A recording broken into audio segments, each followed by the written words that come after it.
Why you doing not live for you? I'm going to stop now. Oh. Hi guys, please can you rejoin? So we're going live now. I'm here from Imamo Eya Uche Drill. Thank you so much for joining. Please, we are live on another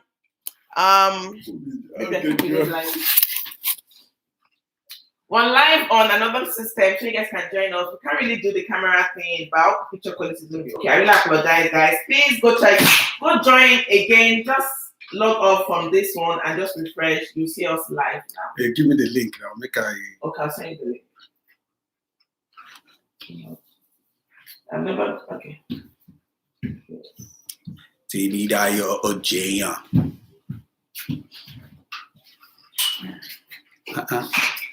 If you go out again, you if you come inside again, you're not going back outside. You can't be going out and come inside, please.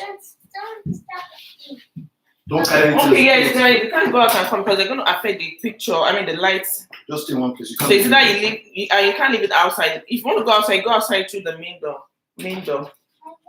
Hey, close the door, please.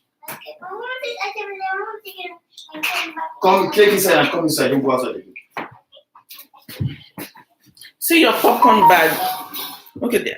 Hi guys, thanks for joining back. I hope the picture quality is not bad. So we're using the camera is fine. It's fine, right? Okay, so what do we need? Baby, it looks like we need a table. Where's the table? And I need an apron to cover my big tummy. It's a bit funny. Let me look like a proper cook. No, that's not it. It might be up somewhere. Please. We don't have a table. Okay, somebody. You're using the YouTube. So we are using YouTube directly on their laptop. So it's not even connected to my camera. I can take my camera right now. Osas, can you help me with apron, please? Sorry, there's no problem. Because my tummy is like house and my breast is showing. You remember not give me. We don't have a table. What do you want to do with it? So because it's sitting on the same level on the table, is it that the table alone will show or our face alone will show? So we need something we need to raise it up so that it's going to capture our face. Put that chair in the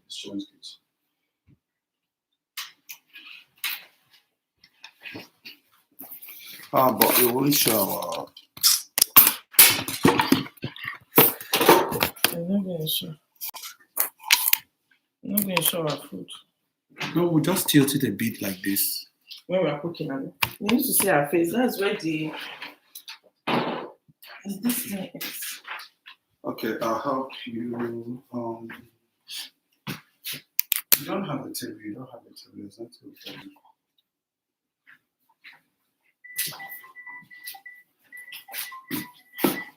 Amara. Leave me alone. Don't you cook food. Hello. Sorry guys, I'm sure you guys know that Temi is not like this, but sometimes life throws at you things you can't control, but still we don't get the picture quality is good, but position the camera. Okay, thank you. Thanks, David Freg. I'm trying to do that. They say there's something playing at the background. Oh, really? What about now? Just maybe off. I don't know. Understand that maybe in a waiting to try to play for them. So that's what. Okay. You will say, please, AJ, can you go to the basement or your room to play? No, it's not. It's what they're running.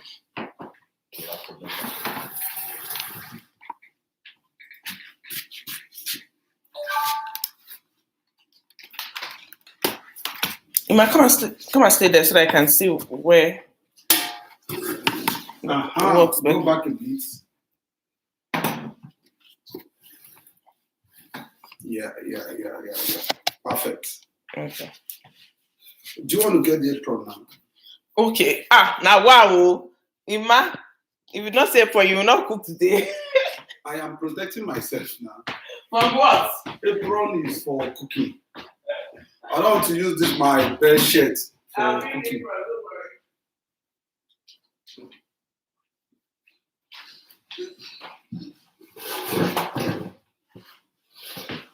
Oh my God, spicy Indomie.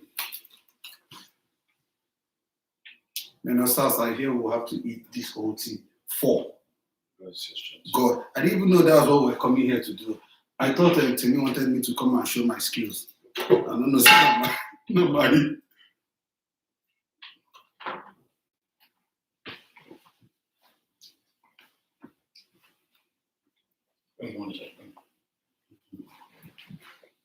It's 16%.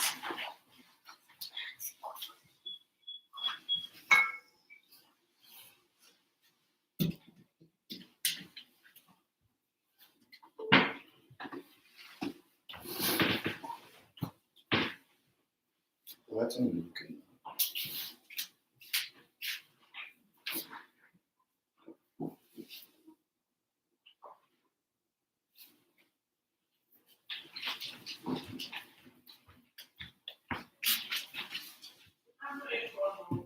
Okay, never mind. Calm down. Let's continue.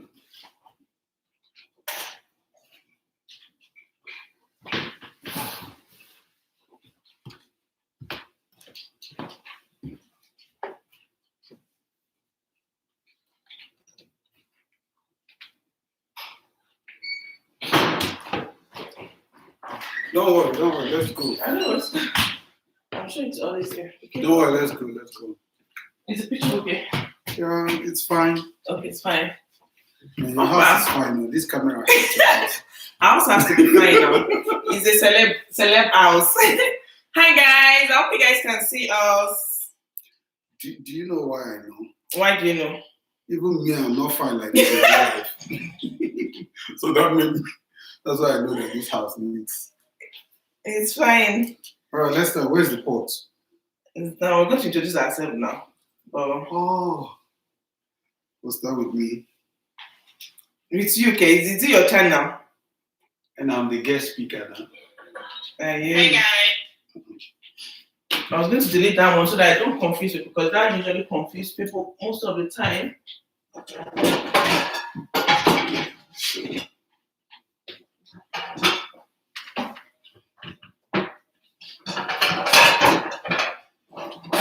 I think I use the frying. Let me tell I like using frying pan.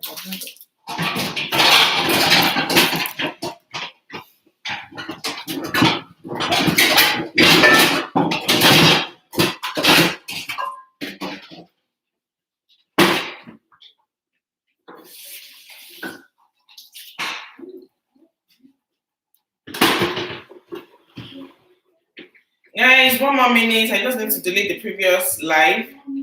It usually confuses people most times.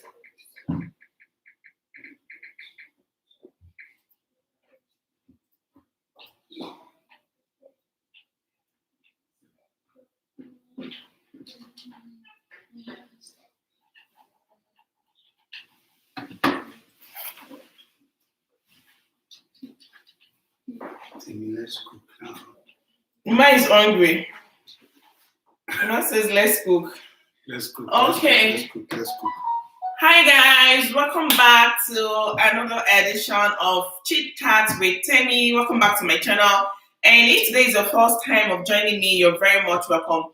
I don't know, I'm just feeling like, I don't know if you guys can see our face very well. So please kindly leave a comment in the comment section.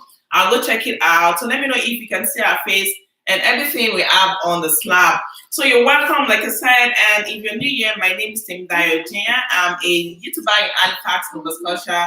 I film about faith, food, fashion, beauty, and lifestyle. So if you're yet subscribed to my channel, please kindly subscribe and also share this video. And I'm gonna introduce my guest on today's show to you. I'm gonna leave him to introduce himself actually. So let's hear from the horse's mouth. Oops. My name is Emmanuel Okonkwo. I'm here as a guest today to cook with Temidayo and also to eat her food. Yeah, like I eat her food every other day. This is not my fault. I enjoy eating her food, but today I want to cook with her. What else do you want me to talk about? Yeah, that's it. Are you? Okay. Where are you? Of course, we are immigrants in Canada. We live in Nova Scotia, and today we just thought, okay, let's do something more exciting. And on the other notes, the cases of COVID has rise in Nova Scotia, so there's kind of some kind of lockdown and limits to social gathering. So you guys can know we're just five in this house. We are good citizens and abiding citizens. So I just want to put that out because I know guys, people will be like, oh, you have a visitor in your house. So we're just a family of four, and with Ima making five. So today we have something exciting for you guys. I'm sure you guys have seen in the description. So it's going to be a chit chat where we do the spicy Indomie challenge. So the first time I saw the spicy Indomie challenge was on Twiku Oijuba's YouTube channel, and I was like, oh, I'm going to jump right into this challenge. So that's what we're going to be. That's what we're going to be doing this morning, this afternoon. We're going to be cooking the Indomie. I'm sure you guys know how to cook Indomie, but I like my food hot, so that's why we didn't prepare it before the show starts. So let's get started, and we'll keep chatting, and also we'll be discussing about our culture shock. I mean, the things we experienced when we first went to Canada, culture shock, and also marriage issues, why some men cannot deal with their wife being more successful to them. And I feel it's is best to hear from a guy's point of view. Sorry guys, I need to plug this. Rumzy, your daddy's phone is ringing. Can you give it to him? And I need you all to support me on today's show. Is outside, and be careful when you're moving up and down. Is outside the main door. Be careful, please. I beg you in the name of God. Be careful moving around. Maybe for some reason I feel a bit shy now. Camera. You shouldn't be shy because you're not even seeing anyone. Like this is not me. Like I'm very, very alive. You've never been. Every other day, but Let me say, please be this careful. is my first time being on that camera. Please be careful. All my life. Okay. Please, guys, introduce yourself. Let's know by clicking the like button if you're live here with us, and maybe just drop your name or just leave a comment so I can know who we have here. And thank you all. I do really appreciate you guys. And for those that joined from the previous video, thank you so much. And if you're just joining us, we had a little bit of network issues or connection issues, so that's why we're starting pretty late. But let's go right into the gist, because me, I'm hungry already. I couldn't eat because I don't want Ima to win me on this challenge. And there's no any gift. Ima will be getting gift actually if he wins. So he'll be getting shortbread. Wow! Then I must win. The toughest part of this is knowing that we have to eat. Make this food with four full pepper. Atarodo. Like I have never done with more than one of, even half of this. I've never done anything with half before. But today we're trying 4. I just hope this Yoruba woman is not setting me up for my So let me show you guys our ingredients. So like you know, the challenge is we're cooking Indomie, we're cooking noodles, and we have the Nigerian noodles. And if you're wondering where we got this from my store, Temi Kitchen, not Temi Kitchen, Triple T African food store. So if you don't know, I run an African food store in Nova Scotia, Canada. So we got this from my food store, and also we are using. I'm sure you guys know that this is the hottest pepper, the hottest species of pepper. So we are using 4. Do you know, guys, when I brought this out, I was already crying. We've not started. So we're using 4, and we have eggs. We're going to be frying eggs. We're supposed to use turkey, but we've wasted too much time, so there's no point. And we have our onions. So I'm just going to get I have water here, and I'm just going to get the vegetable oil. And the good thing is, Ima will be cooking for me today. And guys, if you guys don't know, this is Amara's husband. I'm borrowing Amara's husband. Amara is so generous. Thank you, Amara, for borrowing me your husband. Hello. Hi. Am I a commodity? You guys see why I said this is going to be fun part? Because Ima is a very funny person. So Ima is cooking for me today. So let me relax and enjoy myself. So I'm going to be making this Indomie inspired by a lady called Nwanesi. I hope she's here to see us today. Yeah, when I was in Lagos, we used to stay in Ajawa Estate. She would cook for myself and her husband Indomie. not like Indomie was our favorite food to cook, but it used to be my favorite somehow because I like the way she prepares it. And she has inspired me so much. And now she now stays in Abuja, no longer Lagos. Yeah, that's fine. Or maybe because we're going to dice the onions and do you want me to help you in dicing? Yeah, sure. It's your all job. right. It's my job. What do you mean it's my job? My job is just to put everything on fire. So my own job is to and then to try to eat prep. The stuff. Finish my own portion before you.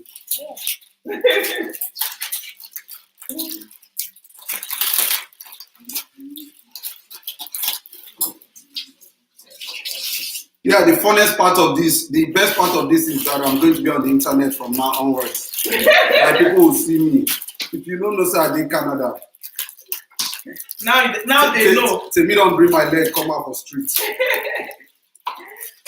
guys, we're starting with the onions. I'm sure you guys all know how to cook Indomie. And I'm not cooking my anyway, Ima is cooking today. I have my technique of cooking Indomie as well. But I thought I'm supposed to be enjoying everything. But still, Ima is giving me work to do. Guys, I'm sorry for both of us. So because if I cook the food, I will lack energy to eat it. If you cook the food, you lack energy. Like if I do everything, like all these things. All these things. Can you imagine? Anyway, it's good. It's 50-50. That's one thing in Canada too. I'm sure you guys have seen my last video. And if you haven't seen my last vlog, please go check it out. I made mention of something like that. Like in this Canada, husband and wife have to do it together. It's always 50-50 most times. So are you saying Nigeria is 18-20? In Nigeria is 99-1. Or am I lying? Please let me know, guys. In Nigeria, it's 99-1. Essentially, in Nigeria, the guys do some other things. And even here in Canada. In fact, here in Canada, it's not 50-50. I disagree. It's like 80-20. The guys do most of the stuff. How? I'll tell you now, because like myself and ourselves would normally say, let me just on the mic here now. Nigerian ladies in Canada, they want to be a mixture of Nigerian and Canadian, if you understand what I mean. So when it favors them to be a Nigerian, they switch. When it favors them to be a Canadian, they go the other way, straight up. For instance, when I go to the car wash to wash my car and clean my car, I see a lot of Canadian women doing that themselves. But Nigerian women will not do that. They'll quickly shift to being Nigerian, that they can't go do that. It's a man's job. Then when you flip to the other side again, when you go to a restaurant here, and I would see the Canadian ladies come with their spouse or something, or their boyfriends, and when it's time to pay the bill, everybody how's that one?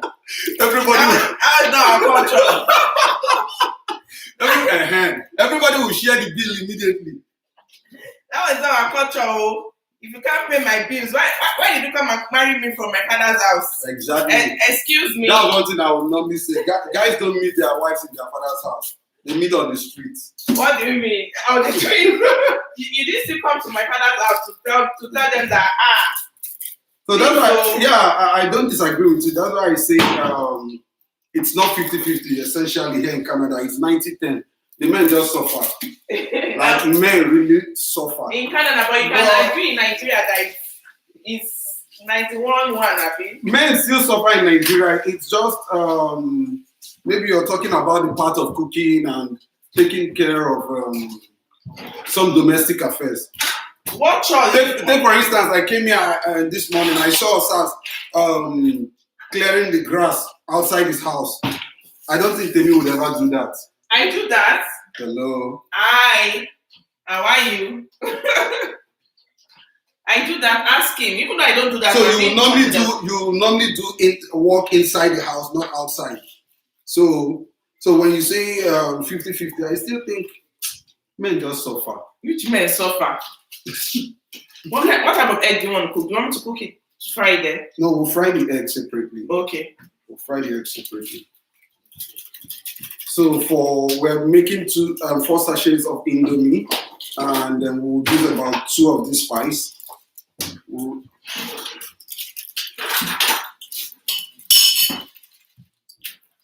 There's a friend of mine that I want to be watching us now. No, it's not hot pepper. Pepper will not cook. The pepper will be the last thing. Yeah, okay. The pepper we don't put the pepper at all until the food is done. This pepper will not cook now. It will be too spicy. Yeah, let's cook it Yeah, small. that's supposed to be. Yeah, so it has to be okay. spicy, right? Rumzy, what do you mean that's supposed to be? It's supposed to be spicy. What are you talking about?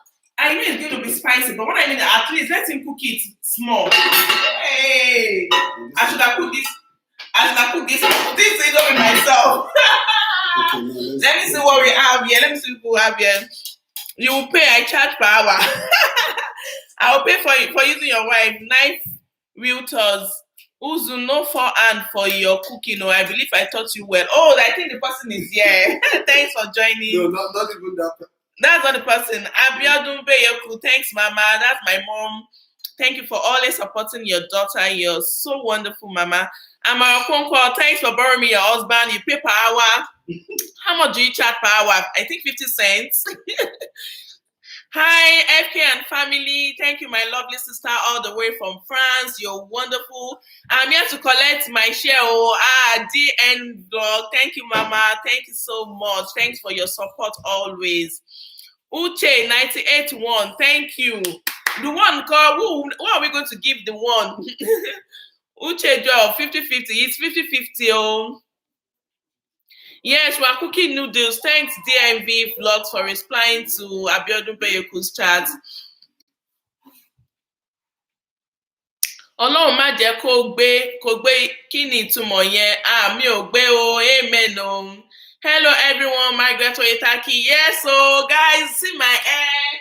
You guys are going to be seeing my vlog. I just made my hair and it's Margaret Oyetaki that made it.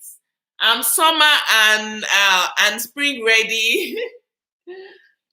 Let me know what you think about my hair. Leave a comment. Thank you, Margaret. Margaret is there. If you are in Halifax, Nova Scotia, you need to get your hair weaved. Especially your kids' hair. She's so good with children. She's your plug for good braid, nice hair, and she's not expensive. Like, she's very, very affordable. So you guys should check her out. Her Instagram handle is Margaret Oyetaki, I believe. So please kindly put your Instagram handle there. Ima Alpha. Ima, somebody is saying it to you. Ina Emeka. That one is his husband. Oh, cook that type where we dey chop. You know the deal. Tell the lady, I see it. Bluetooth my share. Oh, sure, I'm going to Bluetooth your share. Let me go back and see. Guys, let me beg him. I thought I was going to at least fry the pepper, and so that it's not going to be too spicy. I know there's no way it's not going to be spicy, but now Ima is going to put the pepper at the end. How am I going to cope with that one? And I don't want him to win because I know this man's his mouth. Where is the salt? Is this salt? No, oil. Let me have salt. Okay. Hey. Ima to go. One I promise to make you proud today. I'm going to be using this kosher sauce. Okay. Just need a little. Drum too. Yeah. Is that okay? Put a little more. Can we put a little pepper here too? And Little pepper? Yes. You don't know? Yeah. Can I have the knife that I use in dicing this? Okay. Hey guys. Ima is showing me pepper today. Ima is going to show me pepper. I wish you guys can see his steps of cooking these onions. I mean, this indomie. So now Iman is trying to slice onions in the egg. Anyway, I'm happy that Iman is cooking for me today. So now his egg will be swelling that. No, the problem now will be Amara want me to cook for her every day. Of course, you have to cook for Amara every day. Amara, CEO, you should come and thank me. I think the payment should be other way around. You should be thanking me for opening the gate for you. Now you'll be eating breakfast in bed. Hello. Hi. I thought you were a Canadian. No, I'm not a Canadian. No, I'm from Anambra State. Pure Anambra boy.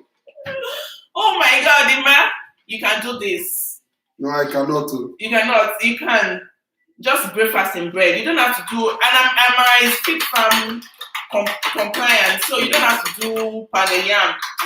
Sandwich, you like salad, do a salad in the morning, toast bread. Oh my God, this indomie, you must see your hand. Let me even video you. Let me clean my screen. Okay, so what we're going to do, we'll share this egg into two, so we'll fry them separately. Okay. Can I have it? Sure. So guys, I'll try capture in mind so that I can use this as my as a thumbnail later.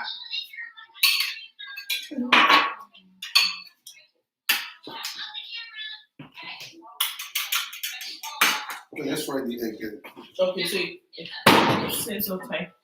So we're gonna go ahead to fry the egg here to save some time.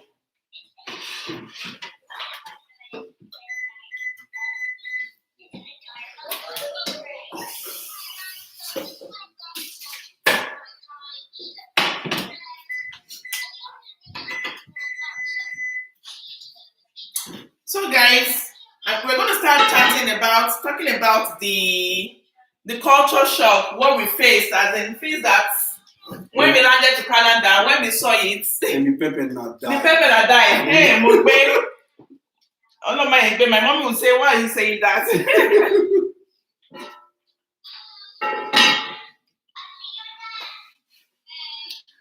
Hi, say hello to yourself because I think I'm going to record this later. I'm going to upload this. Okay, I'm going to use that shot. Did you turn on the gas? This is Ima. Yes, this is Ima in my kitchen, taking over my kitchen to make me some spicy noodles. Oh my God, guys, see, we're using 4 of those pepper. And what is worrisome is that Ima has not put the pepper yet. So that means we are practically going to be eating raw pepper. Oh my God. Yeah, I have to be a man and win the contest anyways. Yeah, you cannot win this contest. So this thing will just be like chewing 4 pepper. Yay! What's the pepper chop? Can this thing work? This is we cooking live in Triple T Kitchen. So if you're not joining us, please go join us. Go join us. Hey, let me take a video of when it's. So this is the pouring of the onions and the pepper. Man, you're very wicked. You're not even pouring the pepper yet. I'm about to. This is raw pepper now, Ima. This is Amara, come and carry your husband though. This is not what I planned though. Oh my God. I'm on my own. Okay, let's go fry the egg. The oil. Yeah, that's the oil.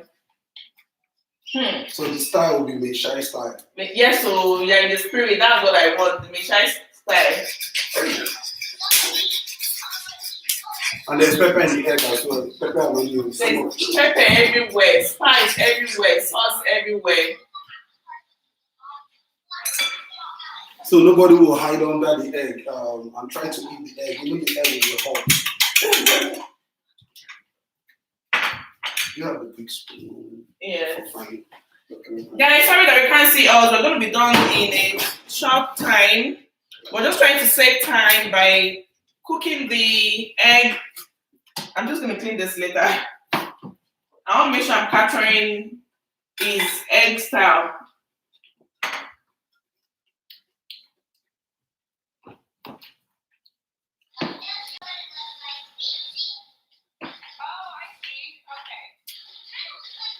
I'm hungry already. I can perceive the smell of the indomie. Oh my god. Let's just allow it to go. Let's check on this. Looks like we're almost done here. Spicy noodles. This is fresh atarodo.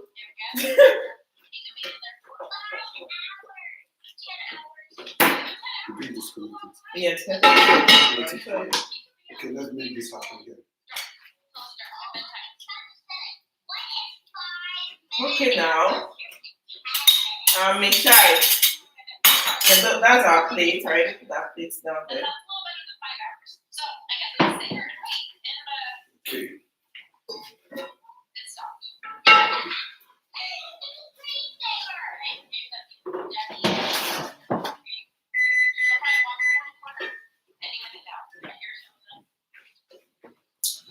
So we're going to be getting into the main gist of the day. Let me start cleaning up so that I'll have space.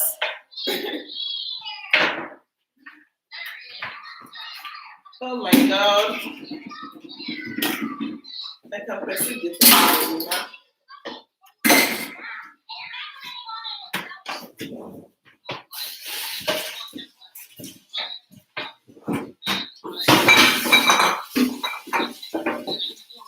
So indomie is ready. Now we can now turn the oven. My I god. put the egg there. When you're done. Yeah. I want the indomie to dry off a bit. Is it the 2 eggs? Oh, Yeah, 2 eggs to 1 person. okay.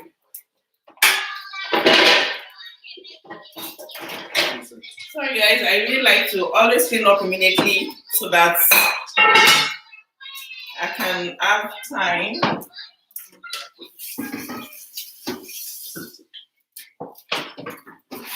For other things I need to do.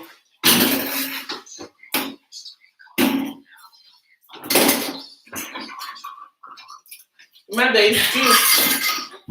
There's fresh watermelon and pineapple juice. Yeah, like that. Okay.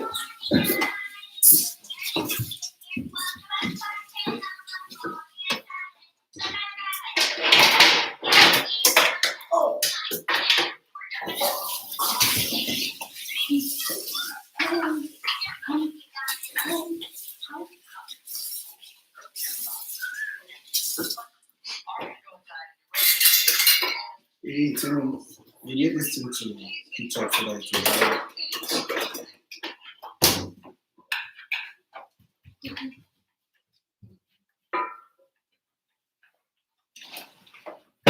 Okay, guys, we're almost set. Let me just clean the table.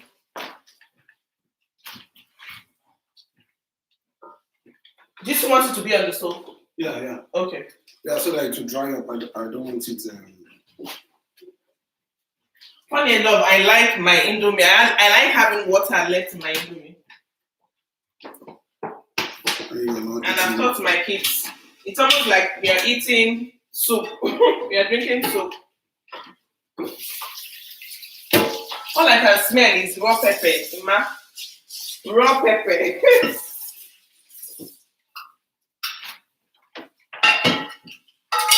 So guys, we are almost ready for this challenge. Can you get a white thing? No, I think those ones are okay. This one so that you can see what is inside. Okay. Either way, anyone is okay. This is here. I'll return this plate. Okay, you can dish.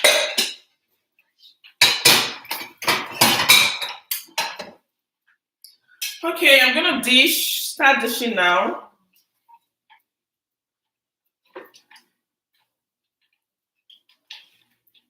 Oh, camera caught me. Camera cutting. Testing.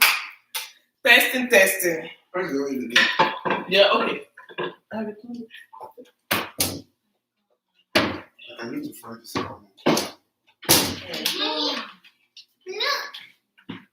And this is the egg. Oh, nice, AJ. That's good, AJ. Good. Guys, all what I can smell is just raw pepper, raw atarodo. I hope this thing is equal, though. I can reduce it. I can hear my voice. Okay, I'm just checking to see if it's equal. Guys, let me know. Did I share it well? Before Emma says I'm cheating.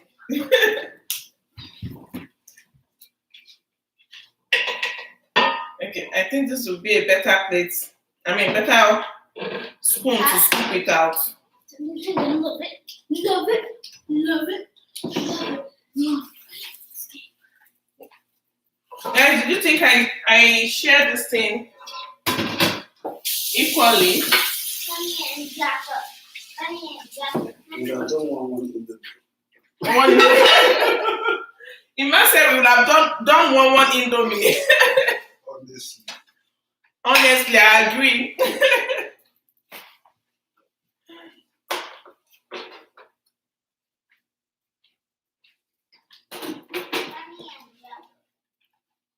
Hey.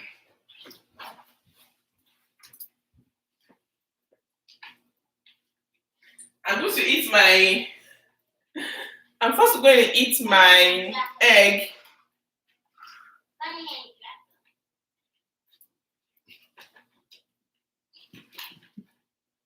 I think we don't need a tray so that you guys can see what we're having. I made what's it called? Watermelon and pineapple juice to make this thing easy for us. Sure.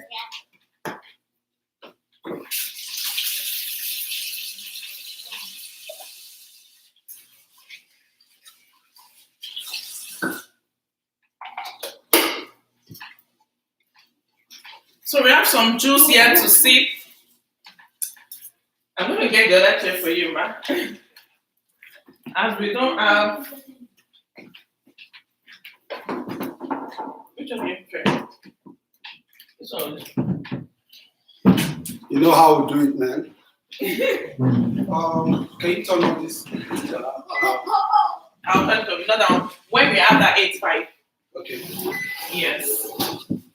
Oh my God. Okay. This is the one side. Where can I get it? Yes.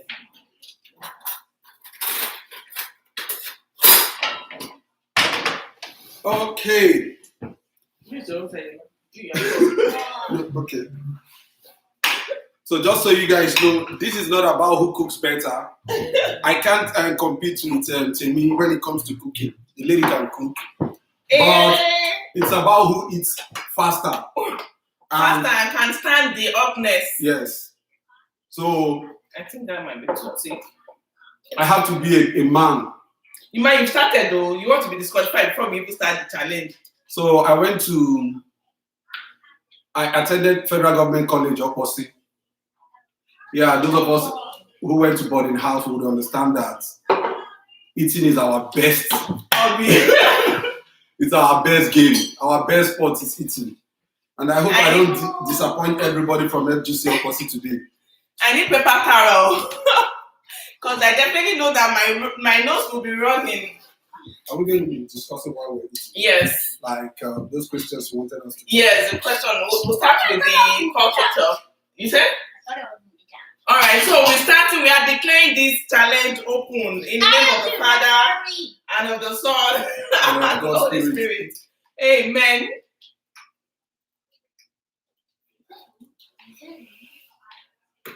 I haven't eaten anything.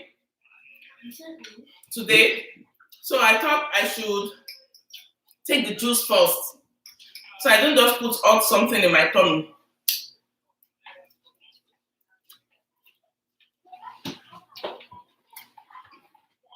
Oh my God.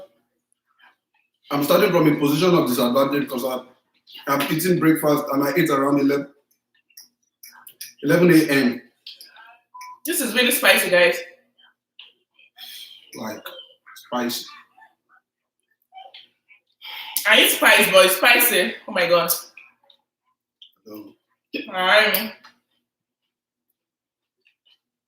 Man, don't win you. Hey, Bam.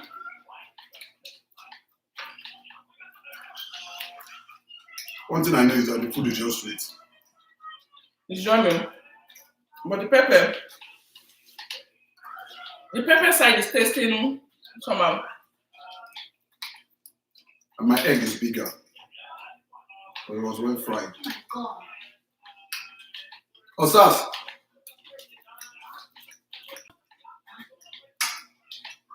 See how you're looking at my plate.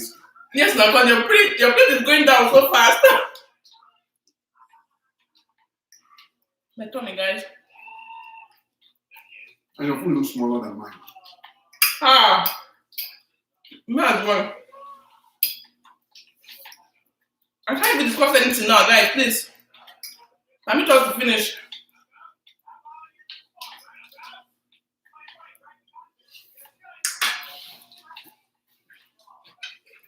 No standing up. What do you mean no standing up?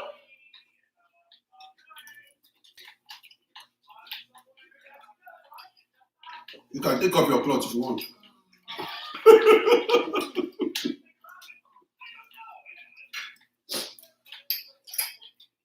I think this challenge will be done with women.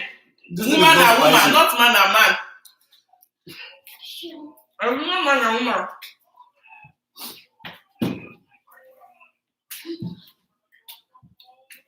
It should be done with opposites, with same sex. The man one No, I'm not women. the man came to win me in my house. The man, my indomie is more.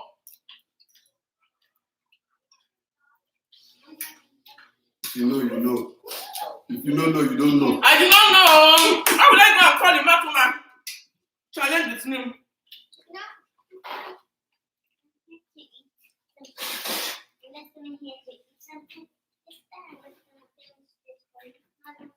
And Jay, you can't eat it. Yes, I can. You can't. I don't care if it's spicy. Go and get your fork. I don't find it. I can if I was Call your husband to assist you. Mommy, yes. People should come and help. Help mommy. Come and help mom you. Because it's too spicy. But my food has finished. I'll tell you how yummy it is. I'm not used to eating raw pepper. That's why you might to take me. See the person that wants to eat me, help me. She's eating my egg. Ima finish. Oh, probably wish I would get one like you.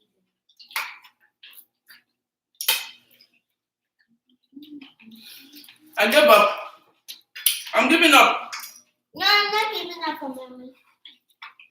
Mommy, I'm sure. Rumzy, come and help your mom you. And you have already eaten like half of it. You are going to win, so there's no point. Ima's won. I'm not even eating my egg. Oh my God. I need a woman to do this challenge with. Oh.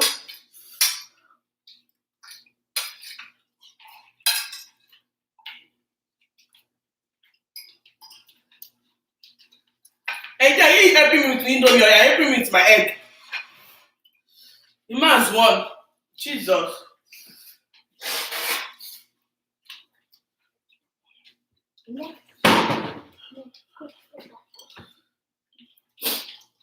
I'm deaf. Your mommy wanted to fight against the gods. Guys, I need to take a break. Jesus. Man, this is like fighting against the gods. I'm sorry guys for eating in public.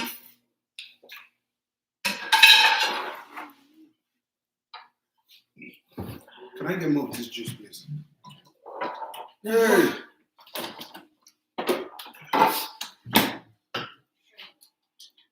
Man, I hope I didn't disappoint you guys. Shit. There was no way I was going to allow a lady beat me, even if it is a pounding pepper or even peeling egusi. I can't disappoint. And then you're eating my egg. I can't disappoint manhood. How did the food I go? I'm not doing it again. Mm-hmm. And then can you eat it? Okay, let's go to the other segment.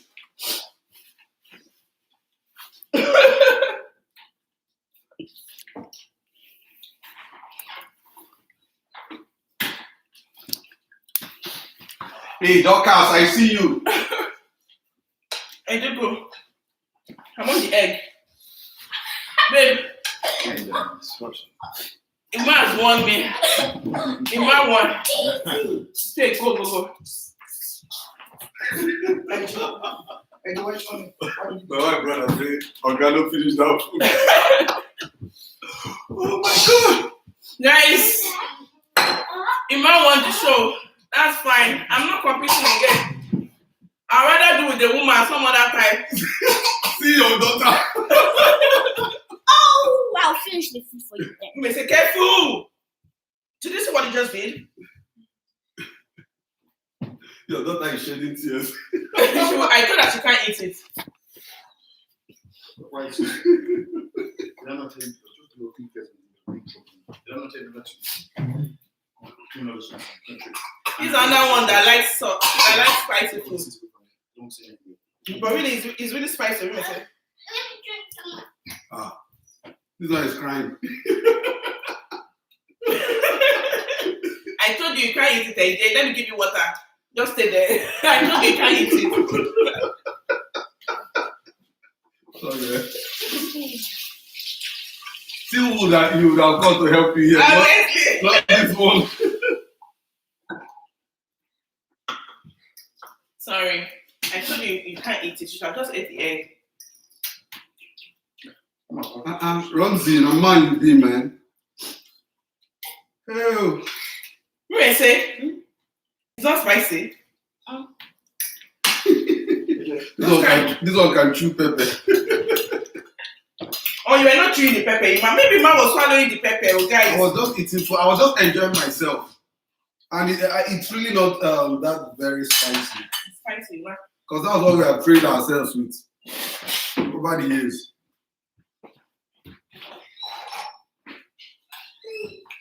You need more water. Before you're careful. Open that freezer. Guys, go to the freezer. That was really spicy. I should have cooked this indomie myself. I should have cooked it myself. The man don't mind that now. Small picking the drum. It's too spicy. AJ? AJ is crying.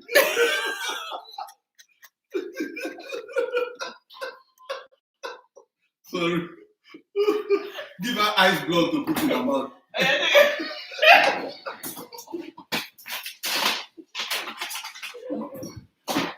You need to join the show. And who told you to eat it? Who told you to come? I told you. You that you don't eat spice at all. See Rumzy. Rumzy is having fun. Rumzy, let me see you. Are you fine? Mm-hmm. Oh my God, guys, see my son. Come here. Come. Nothing is wrong with you, I say. Jeez. Take. Nama you be. We were a woman, you see? See this one. This life no balance. Man. Let me carry you.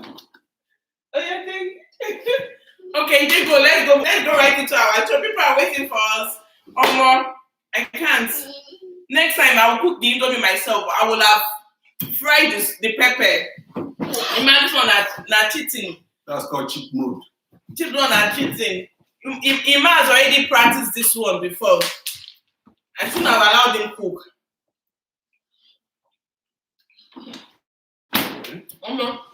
Don't eat my food next There's time. a level of pepper you will eat that will affect your brain. My ear was as if something was wrong with this ear. Go keep listening. Oh, mom. Please, I don't do that challenge again. Next time I'll cook it. Or we'll do challenge that who will finish food first, not spicy food, yummy food. Thank you guys. I'm going to go back to the chat because I can't really react to. I can't really go through that now. My eyes, one of my eyes is wet. Like. Okay, so we want to talk about our shock when we came to Canada. Oh my God. I think a lot of things for me, moving to Canada, and then I discovered it was completely different from what I've been used to living in Nigeria. One of the biggest shock I had was I kept on saying it everywhere. The way people cross the road here in Canada, like somebody can just have his earpiece here and just gets to the road and just starts crossing, like he's in charge of the road, or And there's this do you know what they call that thing? That thing you have to press for light to start blinking yellow.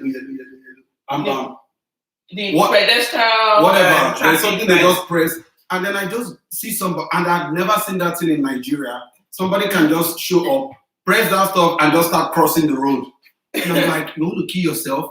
And the guy will have, the person will have earpiece. Yeah. So what I understood was that it looked like the pedestrian had more power than the people driving cars.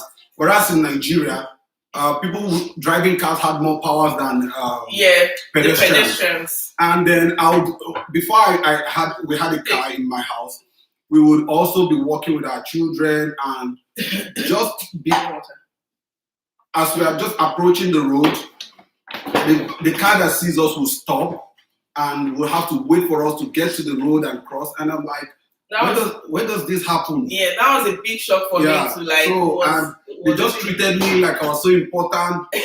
I didn't have a car. I was working on food and I was treated like I was very important. And I'm like, wow, that was a big shock for me. You can imagine if that was in Nigeria. If you're in Nigeria, you're just. You would have died like 4 times now before. You would have died like 4 times before you do anything. That was a big shock for me to can't just have to give way to pedestrians, like no matter what.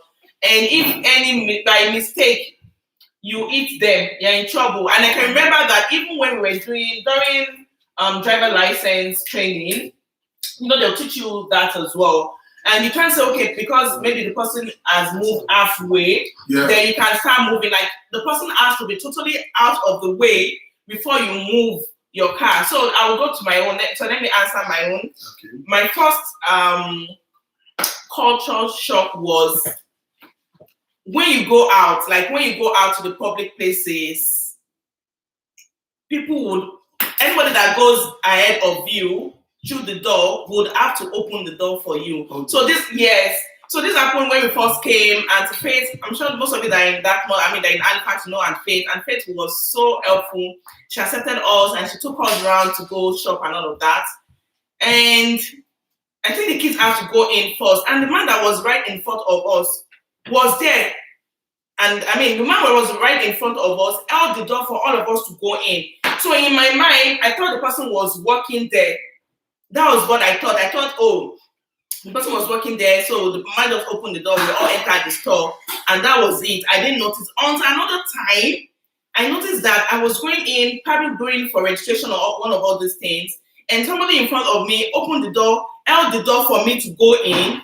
I went in, and the person entered. I'm like, this can't be coincident. Like I've seen this before, so I had to take my time to really, really notice that. And finally, I got to know that it's the norm here. Like in public places, excuse me, guys.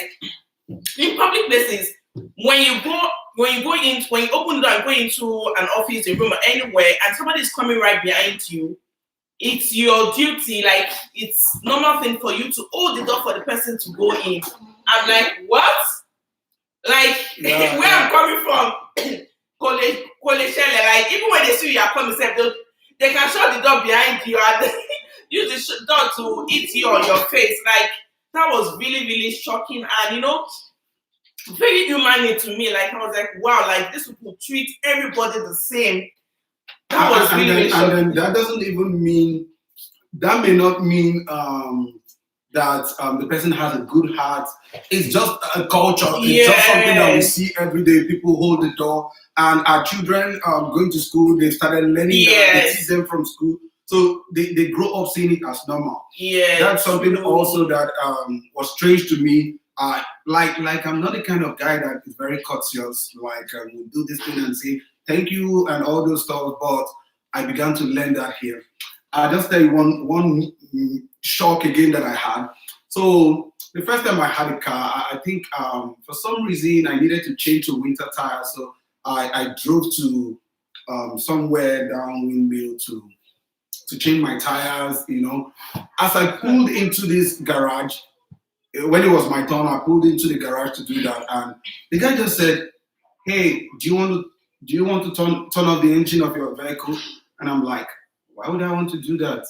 Like, now what am I saying? Like, I was shocked. He was asking me. He was actually telling me to turn off the engine of my car before he can start working on my car. But he says, "Do you want to do this?" And I'm like, why would I want to do that? It took me a while to understand that he was actually giving me an instruction. Yeah. And that's a major shock. I go to places and people want to ask me to do something and they say, do you want to do this? Do you want to do that?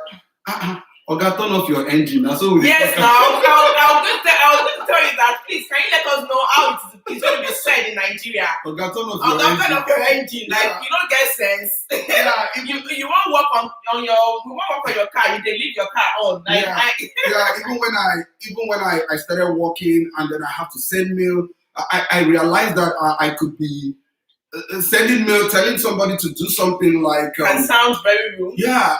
It's normal for me to say, kindly do this for me, but still, the Canadian guy finds that rude. Yeah. Yeah, and like even So recently, I was having a meeting with a couple of teammates, and I asked the guy who was presenting, "Can you go to the previous slide?" And then my boss said, "Don't mind him. That's how he commands people." Yes, so true. I have to always put out a disclaimer in the office every time. Oh, I'm sorry. This is how we say it in our country. We just can you imagine, ask like, you to do things. You sometimes you might even think you are polite because you put please. You be like, oh, please, can you? No. They'll ask you, would you? Because they want to know that it's your choice. You might decide not to. But in Nigeria, not even would you? They'll say, do you want to? Do you want to? Yes. Do you want to? That's no, true. I don't want to. I don't want to. Yes, I want to. But back home, when you put please in the word, you think, oh, you're polite enough. More. It's so shocking, yeah. And another one for me is this one. This one scared me to death, guys. And I'm sure most parents here most ladies mostly can attest to this. The one that they'll be using accidents when your daughter or your son, when your child messes themselves up by peeing on themselves or peeing on themselves. Hey, these people can give you heart attack. In the daycare, that's how they'll call you that, oh, sorry, your daughter had an accident. Accident, bow. Ow, where? Ow, where? When you get to the daycare, your daughter or your son might have just peed on themselves. I'll be like, if you want to give somebody, I'm sure some people have experienced this as well. If you want to give somebody a heart attack, how will you be using accident for somebody wee?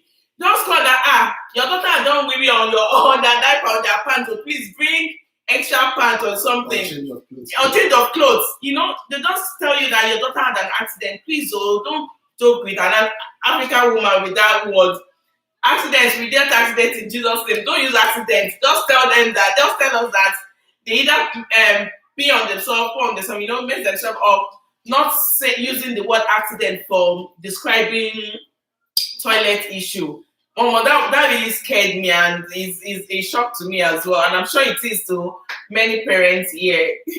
Iman? Yeah, like over the top of my head, I can't think of anything right now, but I just know that moving to Canada, a lot of things are. Oh, let me not talk about this one. Why? Let me not talk about. Did you say your voice? So, a lot of things we've had to adapt. It's completely different from us. from where we're coming from. And because we're a minority here, it's our own job to try to learn the ways of the people here. And I think we're doing fine so far.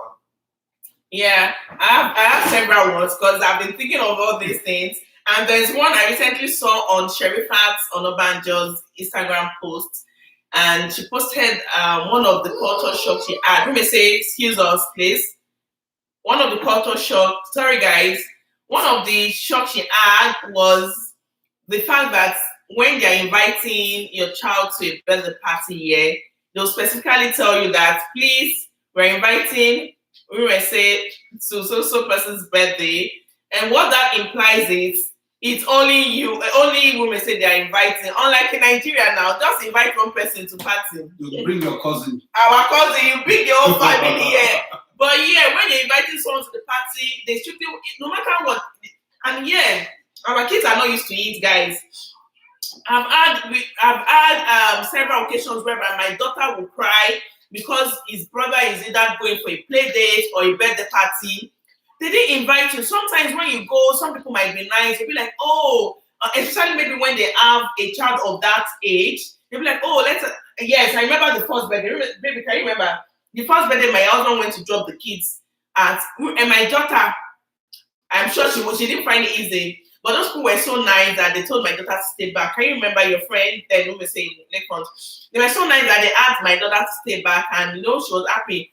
But on several occasions that had happened, she had cried, and sometimes that women say himself will not feel fine. And because the kids were not used to it too, when somebody invites you, everybody is going. It doesn't in Nigeria, it doesn't matter if it is a child's birthday.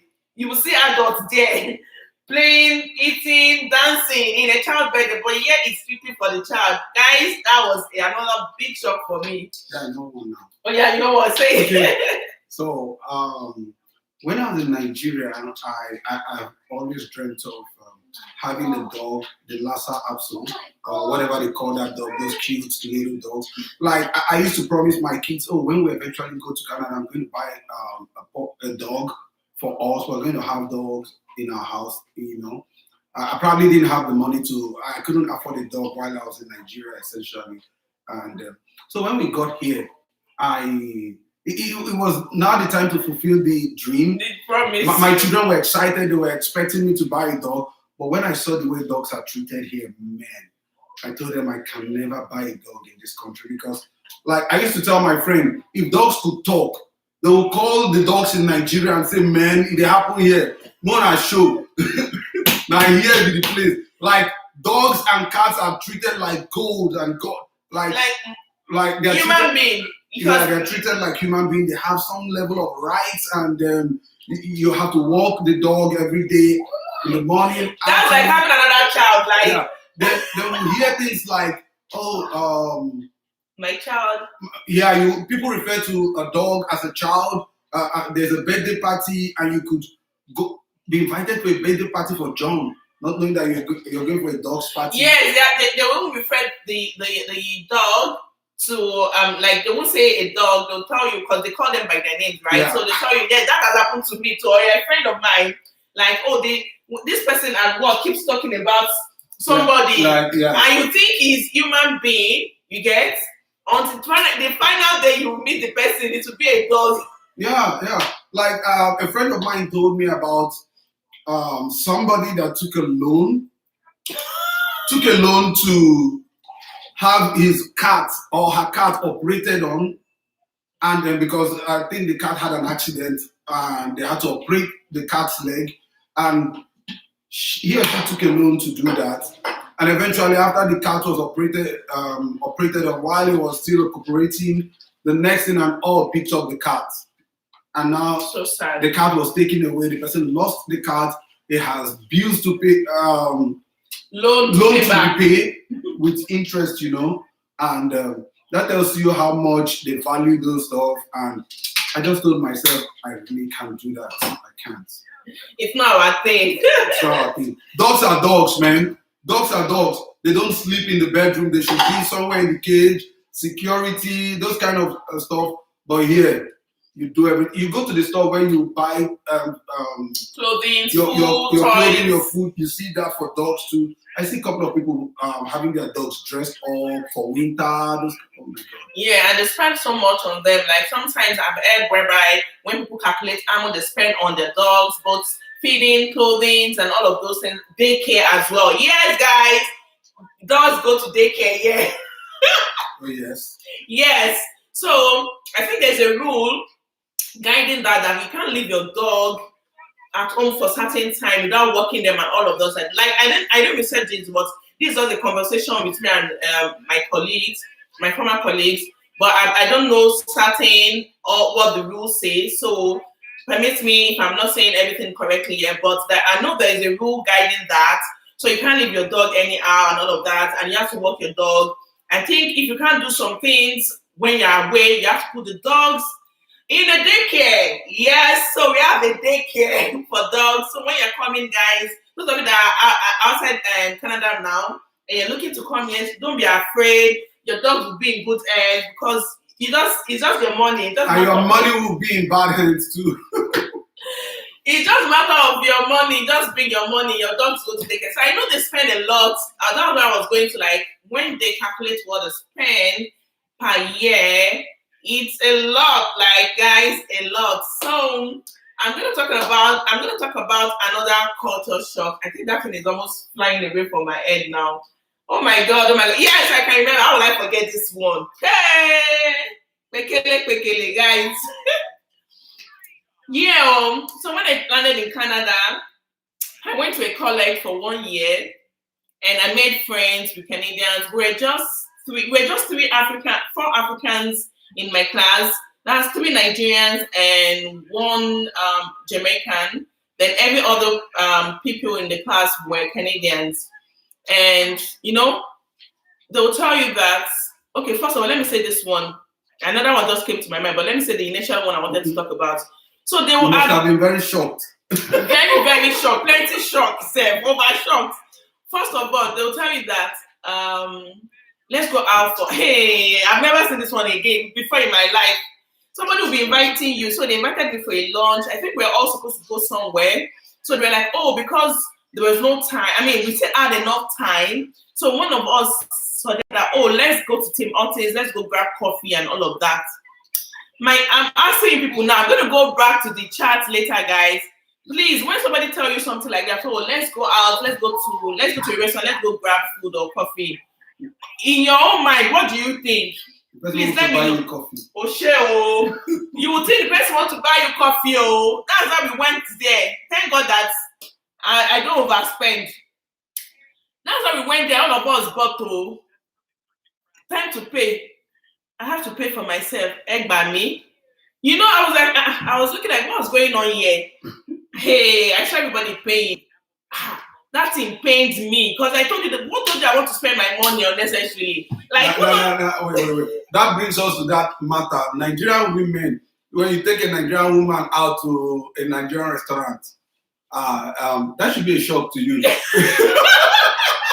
Because the lady will just go there, man, it don't happen. You don't have to blood. We got to keep this guy here. If you like, come to Canada. If somebody invites you to a restaurant, just put knife for your throat. Don't eat too much.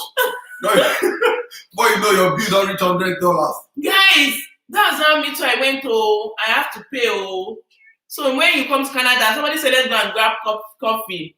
Make sure that you have money in your wallet before going. If you don't have money, don't tell the person that you don't like coffee. I feel just tell them that you don't like coffee. Mm-hmm. And that also happens to when they invite you for parties here. They will tell you that let's plan birthday party and all of that. But you have to bring what you eat and do all those things. Like, I don't understand though.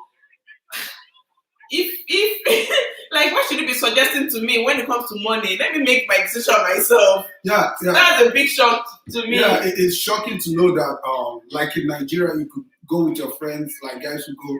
You could go to a beer parlor, for instance, and you drink, eat, and stuff like that, and one person just pays for everybody or something like this. Here in Canada, if 10 of you go to a restaurant, in fact, when they pass the bill, they'll give you what you ate to you. They'll give 10 receipts to 10 people. Yes. And then they start passing POS. They'll ask. Yeah, sometimes they do. Sometimes maybe especially when they see maybe couple, because I know several times we've gone out, they'll ask, okay, is it one bill or we're paying separately?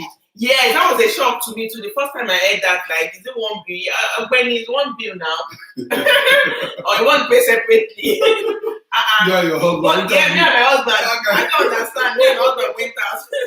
That was a shock to me. Yes, like they not ask her. Is it one bill? Yeah, I like to try that style of 2 bill. I just tell them 2 bills. We swear, Amara. I'm sure you're listening. No, I trust Amara now. When next you're going out, bill and she'll pay for the 2 of us. Put your wallet at home. When next you're going out, put your wallet at home because your husband is planning something for you, something big. Anyways, another shock I had is every Friday at work, they will always be asking you, what's your plan? Like that has happened before. That they ask me, I don't have any plan. You know, that was always happening when I was in school. What's your plan? Blah, blah, blah. I don't have any plan, no. But these people, they always have plans. So it's like a normal thing that you should have something to do every weekend. So on Monday, when you resume back to work or school, they will not start asking you, how was your weekend? You know, back in Nigeria, how was your weekend? It's almost like a figurative thing, like just normal thing. Let me just ask, how was your weekend? You ask and move on. But yeah, when they ask you how was your weekend, it's not ask and move on. No. It's for you to tell them. So after that, after I've noticed that pattern and some of Nigerians will discuss it, I started making sure that me too, I look for something to do. So when I was working my former place of work, I now told them that, I'm going camping. Hey! One of the discussions then, they said, what's your weekend plan and all that. I was so excited. First time I have plans, guys. See me shining. I was so excited. I was like, I'm going camping. Yeah? I was the god of the class that day. Of the years. I think it was during training. I was still on my training. Do you know that they allowed me go early? They allowed me close early because I had plans, because I was going camping. I said, hey, Nigeria, if you like, be going wedding. Be going wedding.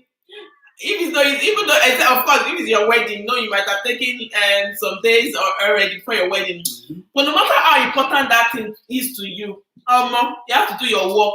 They allowed me leave work early, like, tell me. And even me, when I was during the camping, I was already planning how I'm going to gist them because Monday I have to tell them. So yeah, Friday, you have to tell them what you're doing.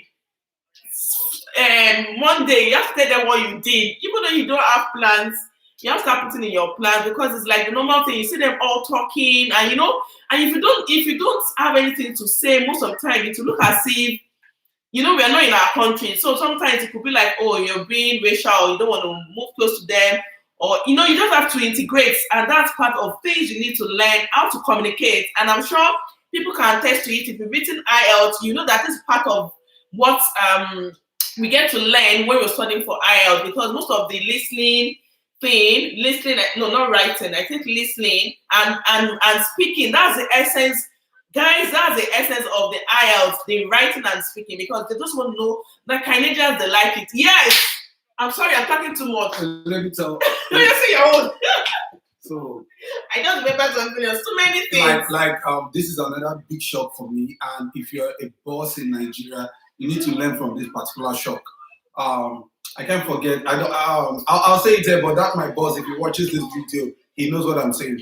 A typical Nigerian boss will not give you opportunity to, back in Nigeria, even when you leave, you're entitled to your leave. You can't even take it. You want to do something for yourself, you can't even take your leave.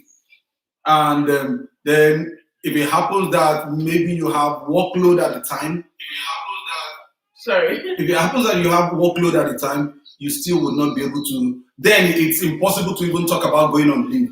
But here in Canada, regardless of, even if so much work is on you and you just mentioned you want to go on leave, straight, you're off. And so this shock that I'm about to talk about happened sometime last year when it was my wedding anniversary. The guy who was my boss, who is my boss now, wasn't my boss then. He was a teammate. No, not a teammate. He was my team lead. I was directly working under him, but I had a boss who was his own boss. So Then I just showed up in the morning, like we work from home. I just showed up in the morning on my system, and he was just asking me, "How are you doing today?" And then I just said, "Today is my wedding anniversary." And I said, "What? And you came to work today?" He now told me to sign out, and go spend time with my wife. And I'm like, I have so much work to do today. And he says, transfer everything you're working on to me for that day. And I was new in this company. I was like, 2 months old. It's not my culture. Our culture is to work. Your bosses don't do anything. You just do everything. And then for some reason that day, we had this major deadline to meet. Even till excuse me, guys. Even till 11 p.m. that day, my boss and his own boss, they were all working. I was looking at them. I was seeing them working. I just could not stay in my bed throughout the day. Every time I showed up to my computer, my boss would see me and say, "Emmanuel, what are you doing here? I told you not to come online today." So go enjoy with your wife. I sat on my chair, even while 10 p.m., they were still working to meet the deadline. Like I felt like I had lost my job that day. That's how I felt.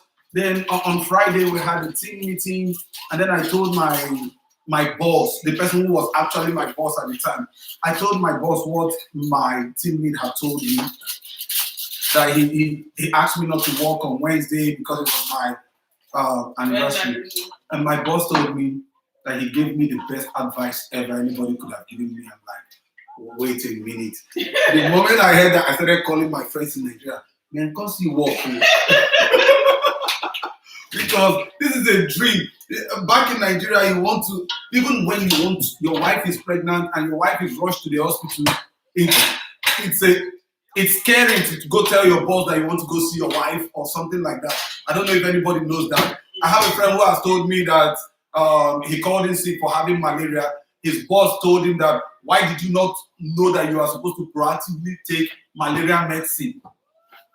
That's the kind of thing you see in Nigeria. Like, not like I'm talking down on Nigeria, but I'm sorry, that's our culture. We work till we die. Yes, true. True. And another culture shock, I think I forgot it, but I'm going to say another. Another culture shock is,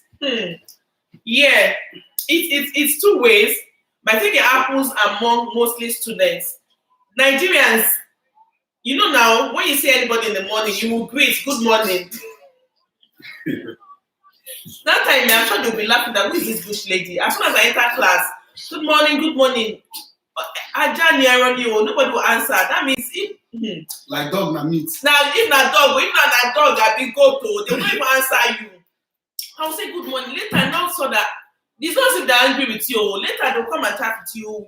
You guys have discussion, but they don't just say good morning. So later, as time goes on, I got used to it, and I stopped beating them too. Because, like, when I was saying to myself that I hope I don't get addicted to this kind of behavior that I will see people I don't get. But I know, I've been in Nigeria for too long. I grew up there, so I know that I can't get tired of what has been imbibed in me. But that was really shocking to me. Like, I think me and the Nigerians in our class discussed it then that you will greet people, they will not answer. Like, I don't understand though. They said, same thing to them, same thing to them. And I noticed that it wasn't, but I think the older generation greet, because I know when our teachers come in, they greet us, we greet them, the answer. But the younger generation, no way. You greet them like this, they will know that they're the one you're greeting and they will respond to you. So that's another very shocking one. There was one I remembered earlier that I wanted to talk about. I can't remember. Oh my God, so many guys, so many. Sorry guys, I need to check what I'm doing.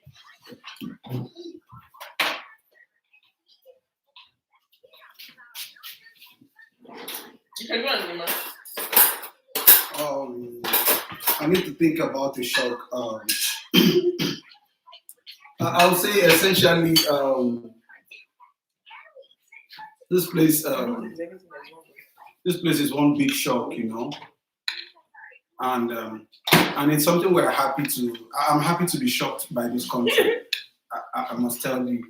And I don't know any other. Yeah, I can't remember. If I remember. Yeah, maybe along the time along the line. Yeah, let's go to the next one. Yeah, so we're going to be talking about, and the reason I came up with this gist is I've been hearing a lot of things, and recently somebody mentioned something like this to me, and this is actually going on in Nigeria. That the lady is kind of more successful than the husband, and the husband doesn't want her to do this, do that, like not supporting her and all of that.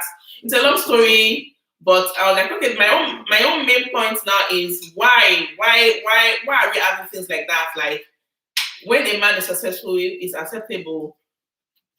When a woman is successful, I'm not generalizing this. I'm sure we all know, but I just want us to discuss it. Like probably there's more to it. Could it be our culture? Could it be our belief? Or what? Or is it the person himself? So I just want us to have a discussion, and I'll be checking the comments here. I think I have my phone here with me. So I'll be checking. So you guys have opportunity to call in as well. So I'm going to pin it. Yes, they can call in actually. They can call it actually. So I'm going to print it down. So let's go right into it. And I thought, okay, the best way to discuss this is to have a man. And we've had a few discussions, a chit chat like this on this channel that has to do with marriage, love, and all of that. And people called in. If you guys haven't seen that, please go check those previous videos. But today I felt, okay, I think it's going to be a good thing to have a man in. Let's hear from the man, because most of the time, especially this Kima, he has been tackling me. When you watch the video here, you say it's a like, so I'm happy that he's here today, so that it's not as if you're always having a meeting behind them and just castigate them. So good, Ima, why is it that some men, I'm not going to say every man, because my man is like that, some men don't like to support their wife, like when they say that, oh, she's going to be, okay, go ahead. Like she's going to be, or she is. Or she is, or maybe they're already having idea that. Maybe, let me just be honest, maybe first and foremost, the lady has not become successful, because if you are successful, the man will just enjoy. Me, I'll just enjoy. You see, maybe what you're saying successful is maybe the person is earning a few $100 more than the husband. Like, you know, Dangote kind of successful. Imagine that it's my wife that is that kind of Dangote. How will I complain? But anyway, I just want to go. Like if you hold ATM card, money will fool the ATM card and you can flex. Why would you? That's the kind of what I am when you talk about successful. Like having real money that that nobody has to. The other spouse doesn't have to work. The man doesn't have to work. Just flex. That's successful. Guys, you think Iman is the best person for me to have got on this show? But it's not maybe your wife is earning $5,000 and you're earning $2,000. Man, that may be successful for you. So let me just bust your bubble. Like real success, like if a woman is very successful, yeah, and then that's on a lighter note. If a woman is very successful and the money fills the house, I don't think the man will complain. The man will just flex also. The only thing that the woman will start saying, oh, the man is lazy, this and that. But that's because your money is not too much. You don't get too much money as a woman. So if you get too much money, if you have too much money, you will not even know where the man is chopping the money. So you see, your money can be calculated like. So now, Ima has brought up another problem from the problem we have not even solved.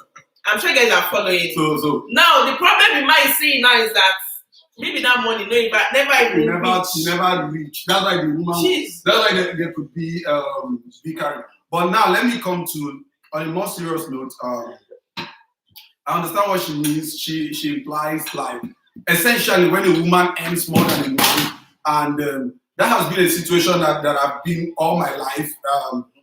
I would say my wife earns more than me, has always earned more than me, and still earns more than me today. And but essentially the way I want to see it, and for most of us listening to us now, we may find ourselves in a situation whereby we see ourselves as separate from our spouses. if you see yourself as one with your spouse, and then that doesn't come into play, and then your wife who owns the money would also essentially have to understand herself as part of her husband, and then that separation doesn't come into play. The only time this thing comes into play is when a man sees himself as separate from his wife, and the wife does the same, and then they start competing and calculating who earns more. But if we see ourselves as one, essentially one, it means that our income also is one. We can celebrate each other's, and whoever is bringing the more money into the home, we can celebrate the person knowing that we are one, and that's the ideology that I fall into. I have for instance, I have a female friend who is a housewife, and she complains that she doesn't bring enough, she doesn't contribute any finances to the house, but her husband doesn't complain. And I keep telling her, no, you're bringing so much to the house. She says, what am I bringing? You're taking care of the children. That's part of your family. That's part of the bringing up the family. Yes, that's essentially even something that money cannot quantify. Yes. You're raising your children while your husband is working. Money cannot quantify that. I keep saying that you need to rejoice in doing that, and your husband is not complaining that you're not bringing any money. And then also for a man, the only reason why a man wouldn't want to be in the situation where the wife brings in money, because we are brings in this money while he's taking care of the children. Our culture is wired in such a way that a man has always seen himself as responsible for that role.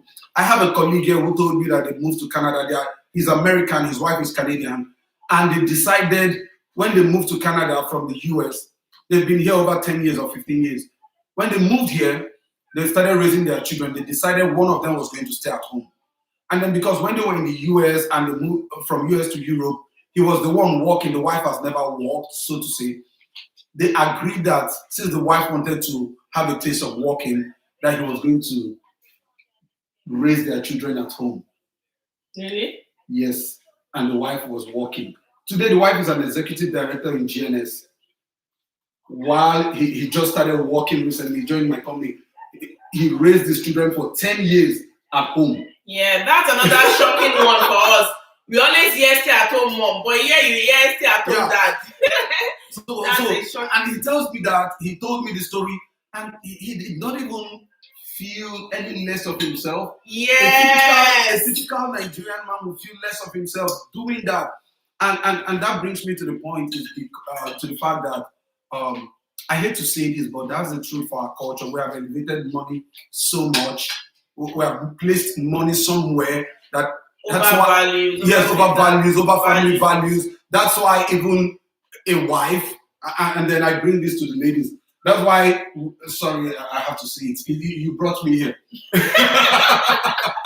That's why ladies, because they place more value also more than money. The typical Nigerian lady doesn't want to hear, oh, you have to stay at home and take care of the children. Everybody wants to go out and who told they want to work? Hey, no. Who told they want to work? But you want to make so much money. I want to make money from my husband. Not me. Who told I want to work? I want to be at home. I want to be a stay-at-home wife. I want to be a stay-at-home mom. Don't you know what I mean? But I don't want to suffer. Yeah. You give me the money. So typically,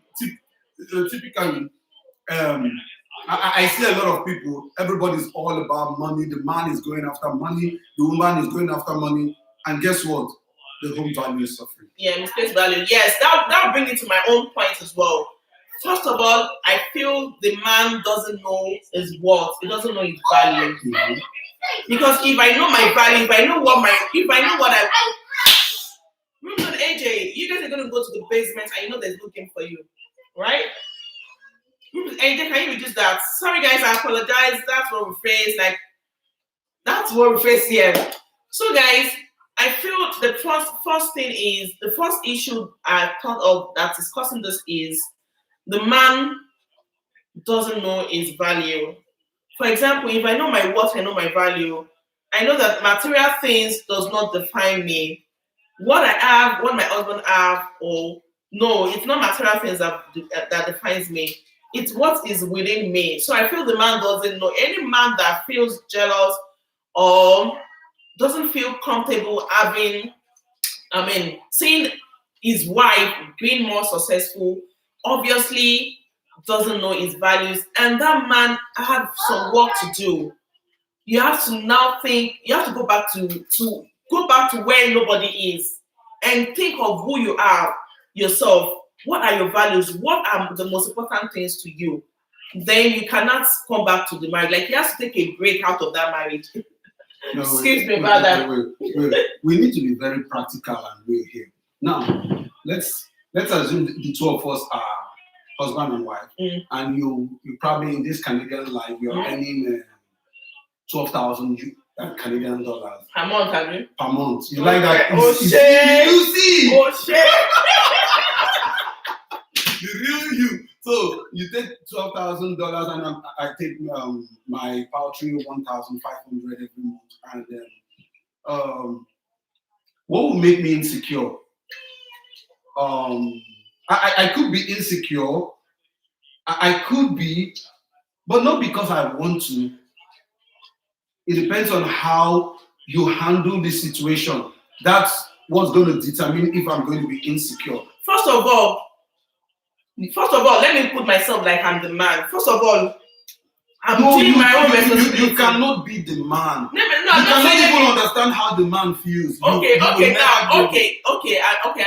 agreed. I don't understand how the man feels. But as a man, you say you're earning 1.5, right? And you're taking 12 babe. And I'm taking 12 babe. And to handle our home. Wait now. To run our home successfully, we need about 5,000, 6,000. There is a mistake there. Why would you do that? Okay, because normally, Then don't shoot yourself now. Say that wait you now, want to say. there's a mistake there. Yeah. Why would you guys go above what you, as a man? Why would you guys go above what you guys cannot? No, we can, because you earn 12,000 and I earn 1.5. We can live. We together can live on 6,000. Do you have an issue with that? No, I don't have an issue with that. Has that been from the scratch? It just happened. I don't care when it happened. No. If we were not earning over 6,000, there was no way we could be living on 6,000. Okay, because but right now our family income is 13,500, and we're living on 6,000. Is that an issue? There's not an issue. There's no issue. Thank It's you. the man that have an issue. What? It's the man that have an issue. Because the man will be like, what if the woman does not want to do it? Why would the woman not want to do it?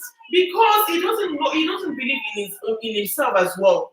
That's when he start having that doubt. No, I don't understand. Okay. So, do you know why I wanted to mention that thing at the beginning? No, because do you know why I don't want us to talk about those people? Because we don't know the situation. They're both stories. Okay, now a practical. So we have played a particular example because this is essentially what happened. Yes. To me, there is no issue there, and obviously, when issues start coming in, it's definitely going to come up from one party at first. So let's say it's a woman that starts acting somehow. No. Let me tell you why the man becomes insecure. Why? If a woman brings in 12,000 to a home, and the man brings in 1,500, and the lady expects to, and let's say 12,000, 1,500, and we have to run our home on $6,000, and the lady expects, for any reason, expects the man to bring $2,000 to run as his contribution when she has, so that she can bring 4,000, and then the man goes above his limit. That kind of thing can begin to cause the kind of crap we're talking about. And then in another scenario, would the woman comfortably say, okay, since I bring in 12,000, now we have to run on 6,000, and the man has 1.5, can I comfortably, and I'm putting this to you, would you comfortably say to me, oh, keep your 1.5 to yourself, I'll run the house on 6,000 every month?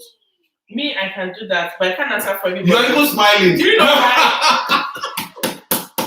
Do you know why I said so? This thing can be generalized. Honestly, this thing can be generalized. I'm trying to help you see why. See, I'm giving you a man's word. I'm trying to help you see why. But why would a man say, I don't want to contribute? No, the man doesn't say so. can the woman give that man that leverage? Of course. But what would the man be doing? flip the coin the other way. But what would the man be doing? Listen to me. Flip it the other way. Mm. The man will comfortably tell the woman not to contribute anything. Mm. Do you agree with me? Yes. See, okay, I wanted to mention all the challenges, then we'll now go into the practical thing. Okay. First of all, I feel if there's an issue like that, it first of all has to do with individual. And individual meaning that you don't know your value. Even though you're a man and you're making less than what your wife is making, you still have to prove yourself. And you don't have to prove yourself, but you still have to show those values in you and do what is right as a man in the family.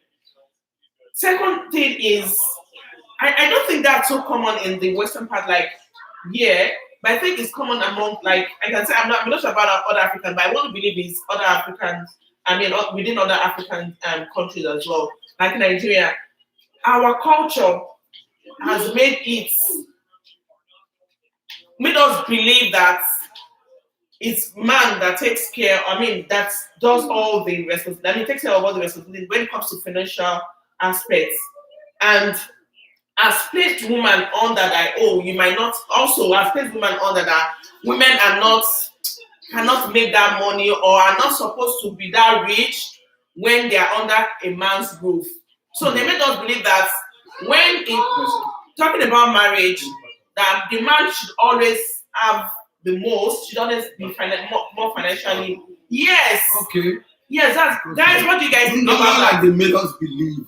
It's a culture that we have seen. Yeah, it's a because culture. a man is the head of the home. Yeah, because the man is the head of the home. And then another thing that causes is defining who is the head when the woman earns more money. There's a conflict there in finding out who the head of the family is. If a woman earns more money, and then again, it brings us to the point that I've always shared off camera that money shouldn't be our means of estimating people. Everybody, like I used to tell my own wife, you can't know if I'm a faithful man until I have money. Yes. If I have money that maybe I can fly to Dubai, if you annoy me, I can show up in Dubai and spend the night in Dubai. You can. That's when you begin. If I have that kind of money to afford that life, that's when you begin to gauge my faithfulness. But now that I still a roast, I can't go anywhere. I'm stuck with you here. you can't tell my faithful. So now the thing I want to say about this is, when the woman has this money, does it go into her head and help her begin to see herself as the actual head of the house? Of course, that's another problem within the women's settings, because so many things change human. Just like you said, that if you have money, yes, there's an adage that says that until you have money, that's when you know the true color of each human being. Yeah. When the people can be not, even those couple could be the best, like they must have been enjoying their life because nobody is richer than anybody, or the husband is richer and all of that, until money things start setting in, which is why we have to understand our own values and not place values on money. Because if you do, that's why you are, see, it's very certain that even within friends, among friends, money can, they've always been saying this thing that money is good, but money causes trouble. It's, of course, it's money that is even making the world where it is now. Like all the issues, especially going on in Nigeria, it's money that is causing it. But that's why we have to be aware of who we are and be aware of those things that can make things go wrong way. Like I just mentioned about money. So when you already know that, see, I identify that money can be an issue, but I won't allow money rule me. I'm going to be the one to rule money. So then you start putting things in right places. Yes, you start putting in right places. And another problem is because most of the time, I'll always go say, I'm going to associate this problem to yourself, the culture, and our society. And whichever one I make mention, is still going to go back. It's kind of intertwined. So if I say our society, see, this couple might have been living well, large, very, very okay, like they are very comfortable, loving themselves, bringing up their children in the right way, and all of that. But as soon as the money pops up, the man, the CEO, the woman, man, I'm not generalizing, and I'm not saying, I'm just giving an instance. The woman might not even show any negative behavior towards her having money already. But of course, we all have sometimes our low side, or sometimes you just sit down and think. But that thing called devil, as in just pop up, make you start thinking. No, not devil. That thing called money. That thing called money. No. I'm talking about the man now. Okay. The man will start thinking and starts thinking of, now he has forgotten his own values. He's now more concerned about what the society will say, how the society will perceive it. Oh, there is a wife that has more money. It's a wife that has clinical. So that's when the problems are coming in. And of course, there's no how such problem, such thinking will not come out. There is no how, no matter what, there is no how such thinking will not come out. When the thinking come out, how do you, of course, even I'm diverting a bit. Sometimes you all have negative thinking that doesn't have to do with your relationship with your spouse or your friend. It just has to do with yourself. Sometimes I be having some bad thinking like, oh, tell me, you can't even do this thing, you can't even be successful in that. You know, sometimes we all have that negative thought. What do you do to tackle that negative thought right away? If it is me that I'm thinking about bad thing about myself, once I reject it, immediately I will reject it and like, God forbid, no such thing will happen to me. Then I start to take practical things, like maybe I might just like do something else just to take my mind away from that thing and think positively. If I'm thinking negatively about myself, maybe about my career, about my business, I'll start working positively to make that thing work. Why can't the man at that point where he's thinking negatively about the spouse think positive about her? Like start rebuking those thoughts that, oh no, my wife will not turn out to be. Wait. No matter how much you want to rebuke it, it's going to be there. Now, I'm going to say this. Now, some of us are Christians, and we want our hearts to, our consciences to be clean at all times. We want to have a good heart, good nature. Now, I would say this. Ideally, because the two of us are one, right? If I feel that of my own spouse, I should want to go to her and say, this is exactly how I feel. I feel a bit insecure. Nothing stops me from saying, I feel somehow like I'm ashamed of myself. That my wife earns more than me. I should be able to say that. Yeah, that's now, absolutely now right. Let me now, here, because I'm a man, there's a tendency for me to want to defend the men's world. And I see you trying to defend the women's world very well. So let me put a very strong question. Going back to that our analogy of 12,015. Would you be able to earn your $12,000 a month and submit it to me at the end of the month? And give it to me as the head of the house, and then I merge it with my 1.5, and I'll say we essentially have 13.5, and we pay our bills with 6,000, and we're left with 7.5, and we split 7.5 together. See, would you be able to do that? If we were doing that before I had 12,000, there's no issue. But why would you say that when I started making 12,000? No. If we were doing like now, me and my husband were not doing that. Now. So if you start saying tomorrow, that's why you need 12,000. You not say, yeah, I can come up for how?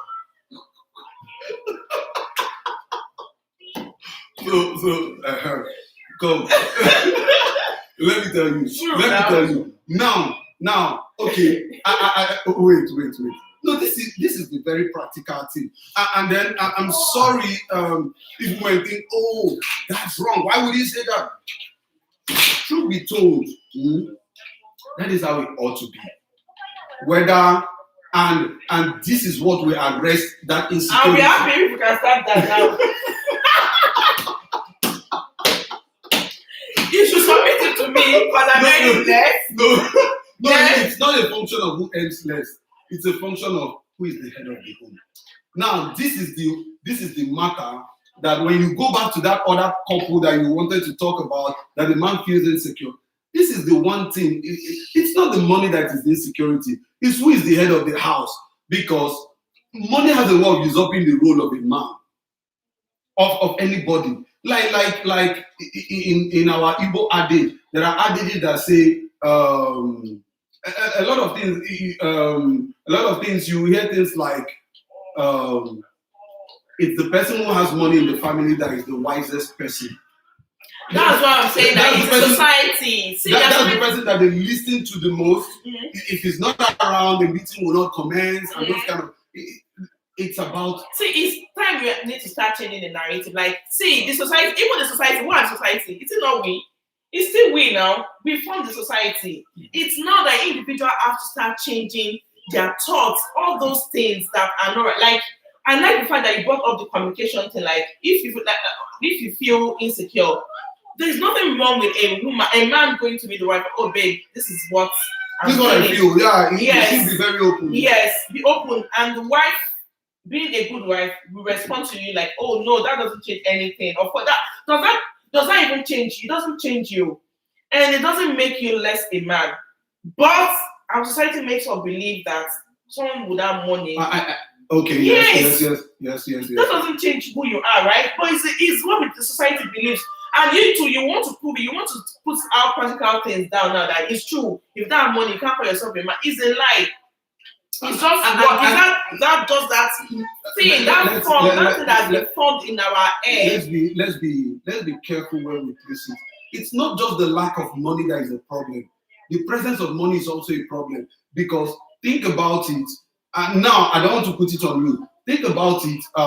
If I'm a man and I have $1 million somewhere in my account, and my wife upsets me, there's a tendency for me to walk out of the house and sleep in a hotel that night. That means you don't respect your wife. That's what money does. Money gives you that thought. Now, I'm just trying to tell you, it's not just the lack of money that is the only problem. So when you say the man doesn't have money, the woman has money, so there are things that the presence of money in the account of the woman will start stirring up. Yes. So also and this is the problem between the male and the female. When the woman has that much money, how also does she react? Yes, that's what I was trying to explain the other time. That see, there's always that thought in our mind, like every day that negative thought will pop up. How do you do? Because everything, even when armed robbers goes to rob, even when anybody that does anything with every action, it started with a thought. It's from that thought that it's from when you start thinking of it that you will know where this is going to. That's where you have to start handling and making sure that this doesn't go beyond my thoughts.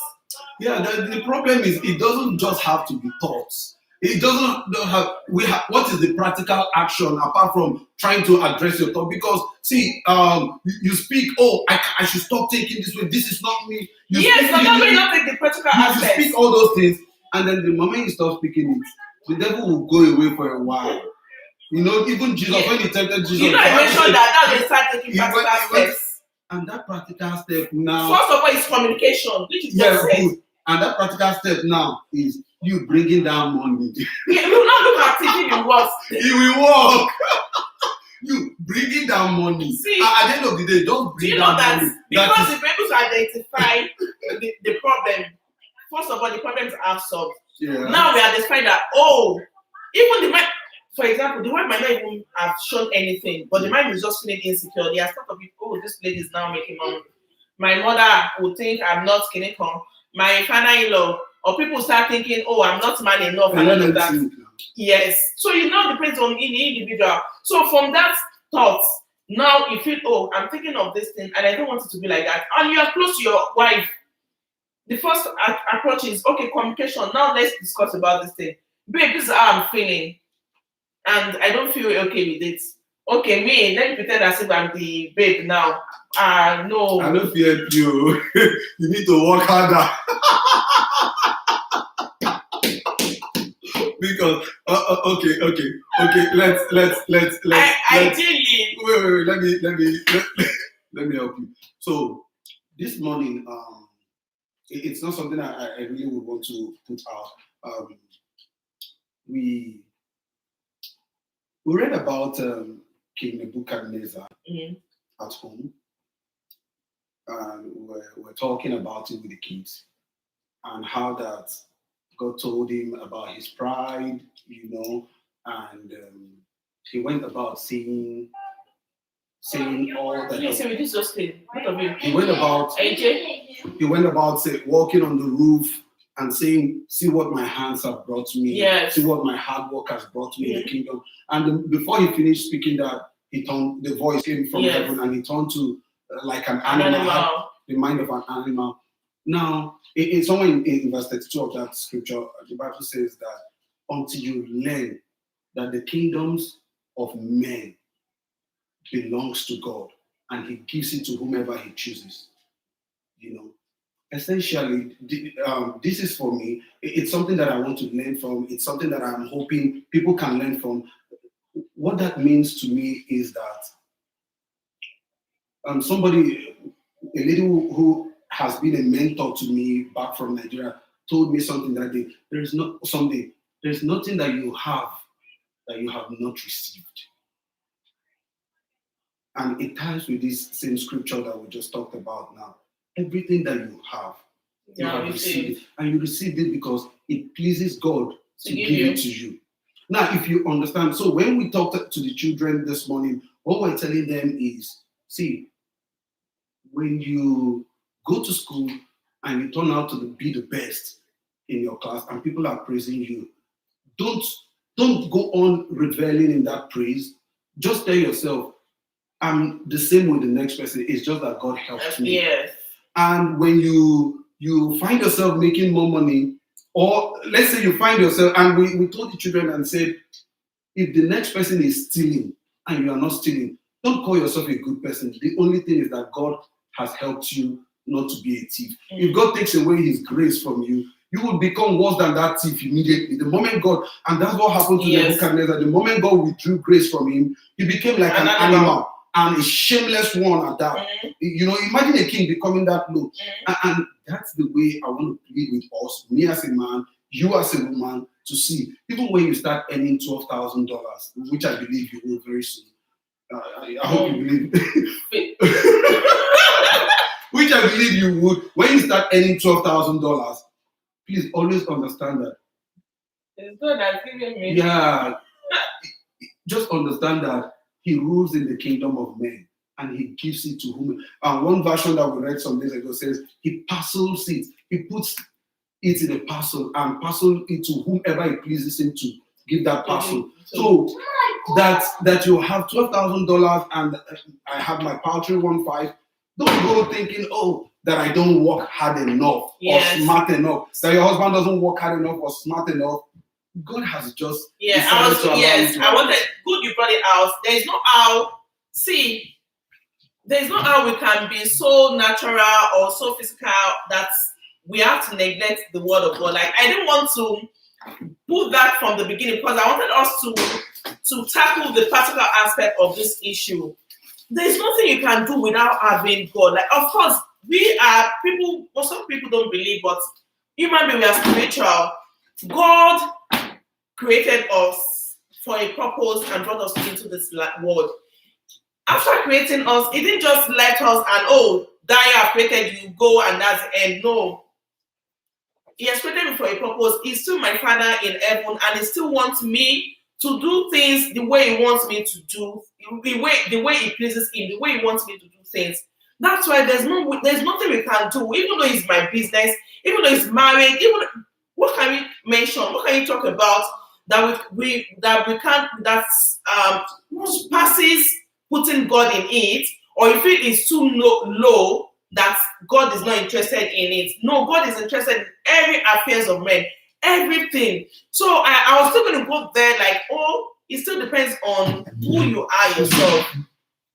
Your morality, your belief, your culture, all of those things. Because just like what Imam mentioned, King Nebuchadnezzar was not humble. We all know that, and if you don't know that, you can read the Bible to get more knowledge about that. He wasn't an humble king. He was never humble. Even when God asked, I think it was in a dream or somebody told him that he got a dream and called Daniel to come and interpret what the dream was for him. He did interpret it and said everything, but still he didn't listen. He didn't listen. So it still depends on how you are. So even though you make money, that's like I'm talking to the women now. Like even though a woman makes money, so I don't know if, of course, I can't generalize this, but even though the woman makes more money, still you still have to be humble. Like you still have to be humble. You don't have to show off and all of that. And what do you put your essence in, your values in? Is it in money? The money can go away. Hey, little princess. That's why you should bring. If you put the right value, that's why you should bring the money to me. Let me. I see you talking about that. I know. See, it's not a problem to me, honestly. Amen. If that's what we've been doing before, it's not a problem. We can start it now.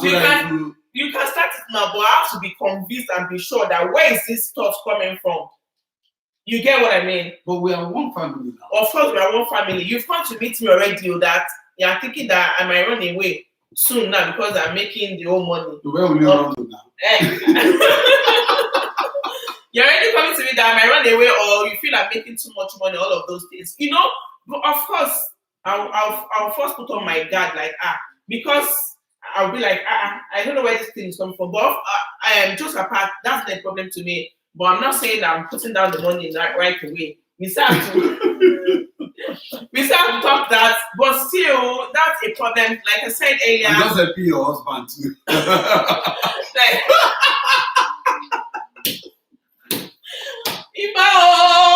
Like I said earlier, see, the major problem is from the society. The society has made us to believe, and that is even major problem to so many things going on right now. So many things going on right now.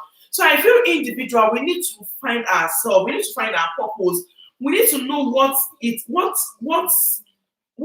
value most. Like, okay, Ma, I'll put it to you. What do you value? What do you value most? Yeah, straight out of straight is family. Family. It's an easy one for me to say. Okay, are you sure? It's a very easy one. Doing straight out of like straight out of the. I say it every time. My wife is here listening to me now. She knows family is everything for me, not money. Yeah, true. And I don't want to, like, even when I feel money is okay. Let me tell you something. There was a day.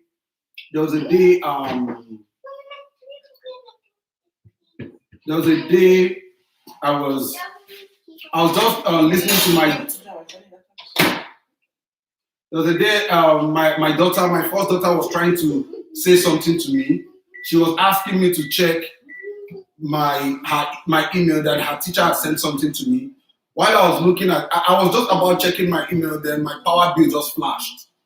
And it was crazy. My first power bill this year just showed up and it was very high. I just ignored my daughter, walked out on my daughter, went to my computer to view it, and I ended up not paying attention to my daughter again that day because I was mad. I called my wife on the phone, asked her to come meet me now. Let's see this bill together. Like money. That's how powerful money can be. So they say, then I felt so bad after that. The following morning, what I did was, before everybody in my house, I called everybody together. I apologized to my daughter first in her room.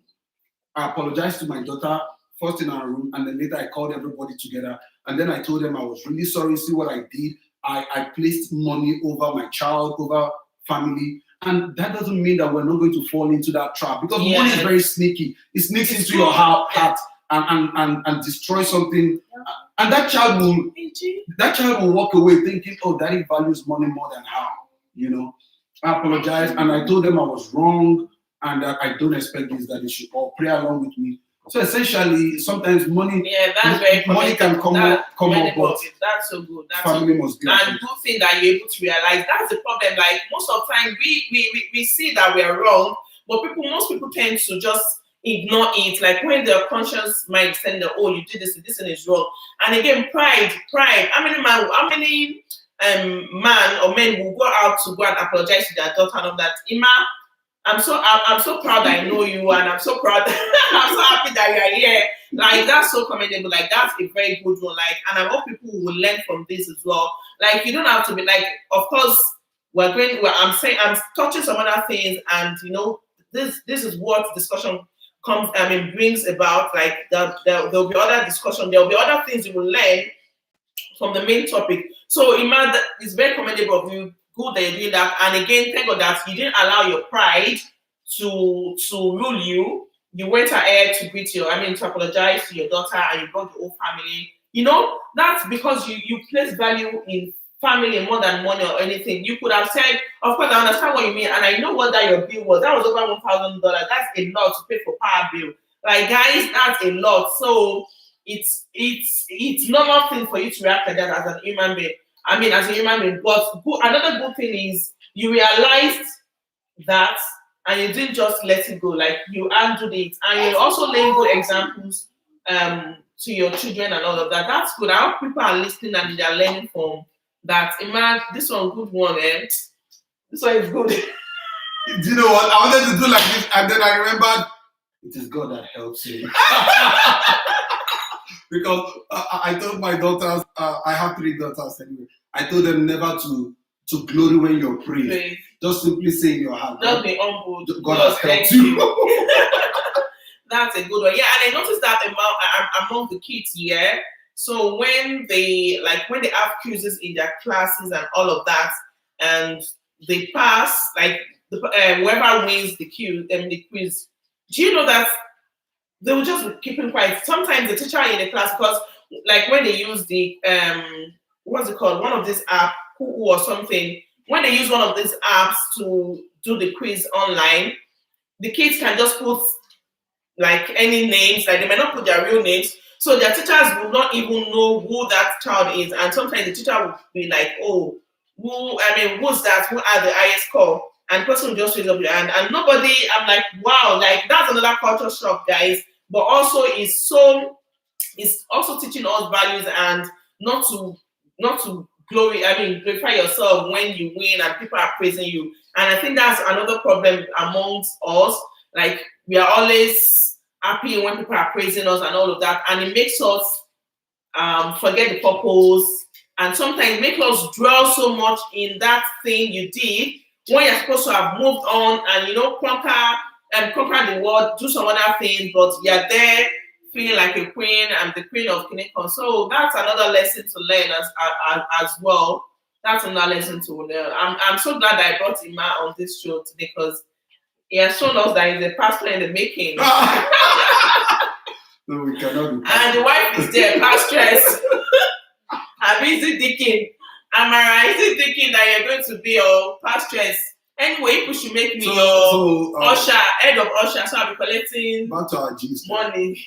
Essentially, we can only contribute how much. The issue of insecurity between the husband and in the heart of the man, when the woman earns more, will never end. It will never end if we don't have God. Honestly, it will never end. I'm not saying issues doesn't rise up in Christian homes, but I'm not saying Christian figuratively, like just saying Christian, but I'm saying Christian like people that really live Christ-like home. I believe that even when tribulation comes, like even when things like that won't arise, they will know how to quickly tackle it, and it won't get sour, it won't get to the rough end. I'm sure you guys understand what I mean. Like when the society realized, I was so surprised that the Canadian law, like of course we all know what's going on in the world now, how moral values are being lost and all of those things. And I'm so surprised that the Canadian law and everything was based on biblical rules. But now everything is changed. I'm sure you all can attest to that. Until we all go back, see all these things will continue to happen. Until we all go back and make God our first, our own in all it should be the head in the marriage, then he can now continue to guide us in everything we do because he's interested in every affairs of our life. Like there is nothing too small that God is not interested in. I've listened to Pastor Adeboye several times, and my friends, I don't know if my friend is there. She won't be here. She's today's her birthday. Shout out to you, Fatima Adelusola. Happy birthday to you, and I love you so much, darling. So I didn't know I've told her this thing before that I'm about to share to you guys. Now, Pastor Adeboye said, even when he wants to cream, he usually pray in the cream. He usually asks the Holy Spirit what clothes he should wear. I heard this thing when I was a teenager, and I put it in practice so many years ago. But you know, me too. Sometimes you just forget and do some other things. Like you get carried away with the busy activities of this world. I used to do all those things that time. Like I was like, God, please, what should I wear today? And you know, it's just so sweet to have a good relationship with God until we all go back to that kind of like having one-on-one relationship with God. Because of course, when you have one-on-one relationship with God, the Holy Spirit will live in you and guide you when you're doing things.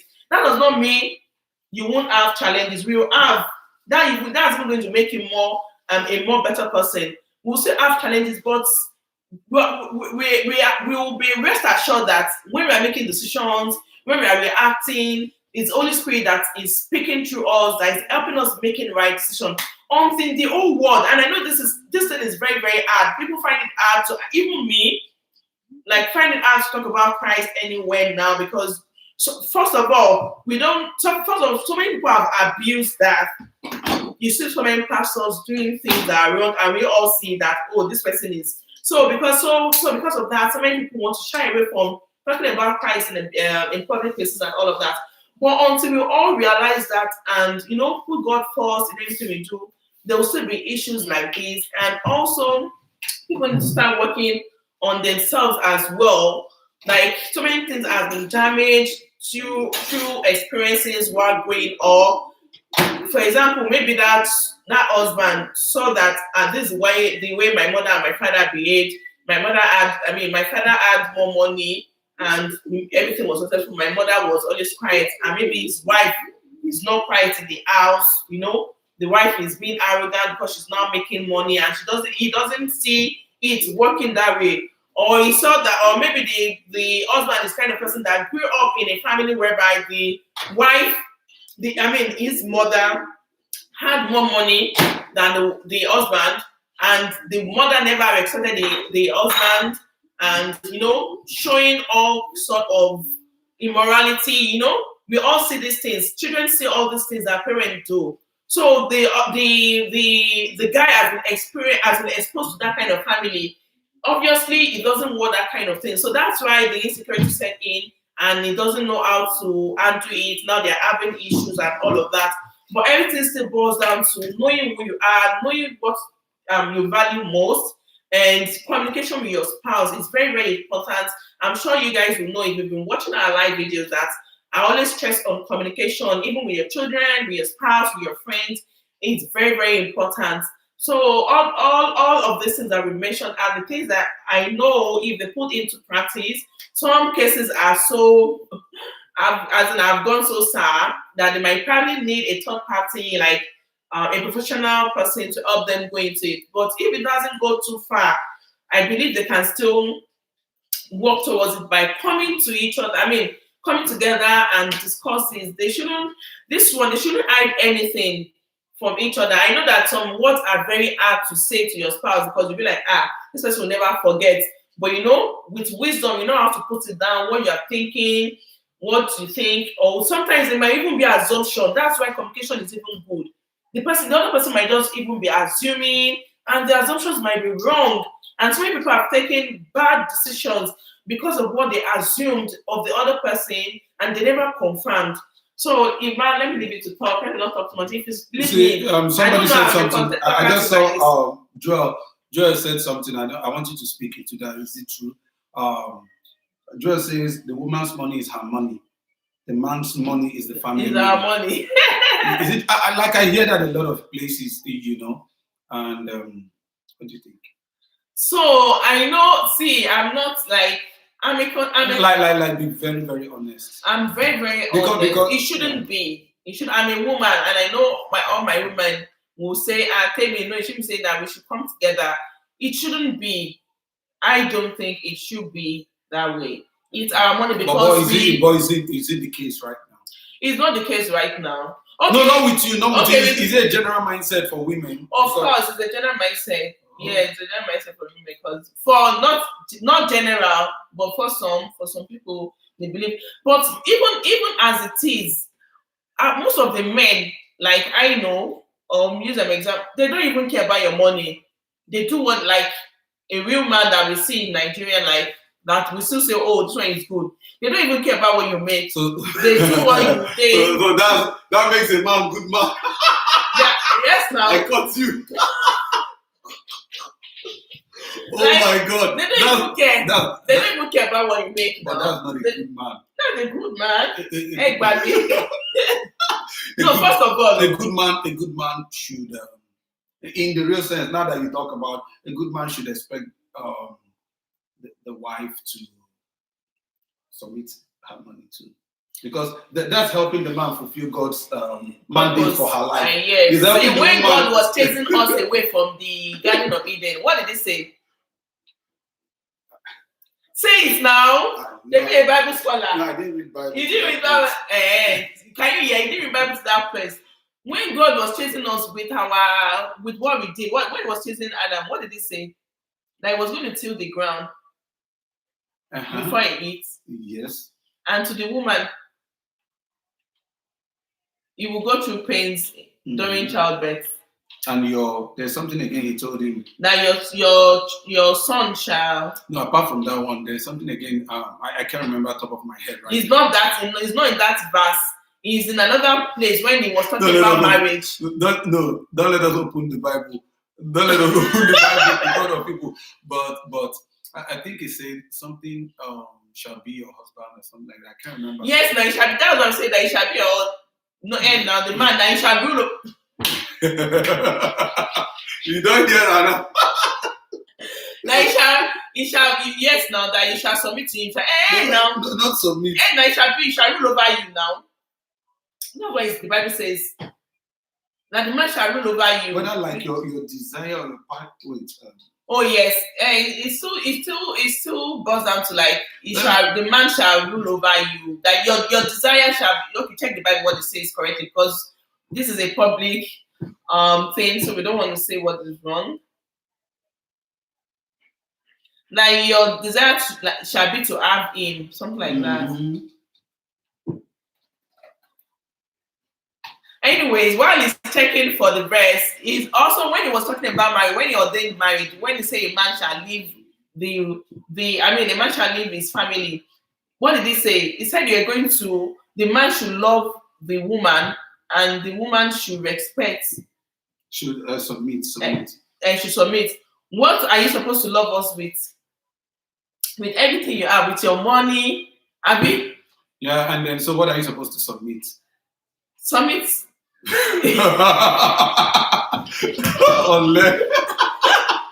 We'll submit our body, finish, and listen. So now let me tell you what the Bible says about the woman. Then God said to the woman, you shall bear children in intense pain and suffering. Yet even so, you shall welcome your husband's affections, and he shall be your master. Jesus. He shall be your master. Thank God. Thank God you have castigated yourself. No. He shall be your master. What does master do in a practical life? What is the work of a master? No, let me help you. Help you. Like when somebody is somebody's slave. Slave. No, let's use that. Master slave. Master and slave. Okay. That's what it is. When somebody is somebody's slave, what does that mean? Like we read about how Abraham had slaves and all that. When a slave goes to the farm, for instance, everything he produces on the farm, who owns it? The master, right? The master. He comes back home and brings. Even Jesus gave a very perfect example. Jesus said something. Jesus said about the unprofitable servant. But the man did not say, God did not say we were going to work. You see that He said you're going to work because that was the first thing. So if somebody is your master, What it means is that the person owns you.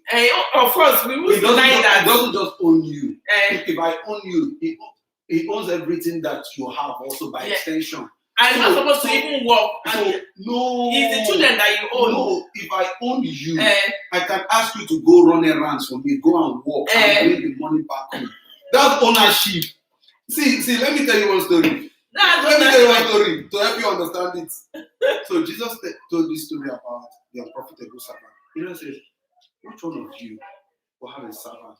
And the servant goes to work in the farm and comes back, and you now start serving the servant food. No, would the servant not have the attitude of, after coming back from the farm, he goes and prepares the food for his master? And even when he has finished eating, he's not expecting a thank you from the master. When the master has finished eating, the servant is not expecting a thank you from the master. He sits down and says, I am an unprofitable servant. That's what it means to have master and servant relationship. You don't own anything essentially. And sorry to say it on live this thing, on live video. That is essentially. I'm listening. That is essentially why we call it master servant. It's not master servant, so to say, but that's essentially God's wisdom in running a home. Yes, it's but we forgotten that God's wisdom. That kind of master is kind of different, because that work you want me to go and work, God has already put that in the front, that you will be must go and till the ground before you eat. It's not so your master will go and eventually we now start see the practical thing of this verse is that man will be the one to work, provide for the family. Woman, there's nothing you can own. You're not going to work. You're just going to be, submit your body, have children, have pain. Then the man will, you respect your wife, because you respect your husband, because it's not easy for this man to go and till the ground. You know how much it makes to make $13? How much is our minimum wage per hour here in Canada? So that's what he's saying, that respect him for that. So don't even go near that one. You go till the ground. No. So when people like Abraham started having slaves, it did not appear to me like Abraham was the one going to till the ground. He had slaves who was doing that, and those slaves were submitting everything to them. But they are not husband and wife. No, that's a model. It's a model. No, it's not a model. It's a model for slavery and master in terms of labor. Okay. This one in terms of home and family. I cannot win this. You cannot win. I give up. But essentially, it's beautiful. And then, just so you know, in this love, in this relationship that God now talks about, the man loving the wife. If only if you also understand that, you know that it puts more responsibility on the man in loving, and if you know how enormous that responsibility is on the man, the least you will do is to submit even your finances to the man, essentially, because you think. Do you know why? Do you know the cause of the issue, Gongon? It's because the man has failed to love rightly. If you don't know, women are very, very soft. I don't know. That my wife tells me that too. We are very, very soft. See, we respond to the way you respond to you, the way you treat us, the way you love us with all your hand-earned dollars. It's not just money. So without money, I'm just saying, I'm not stressing without money, I can't love. You can love now. With everything you love us, with showing us respect too.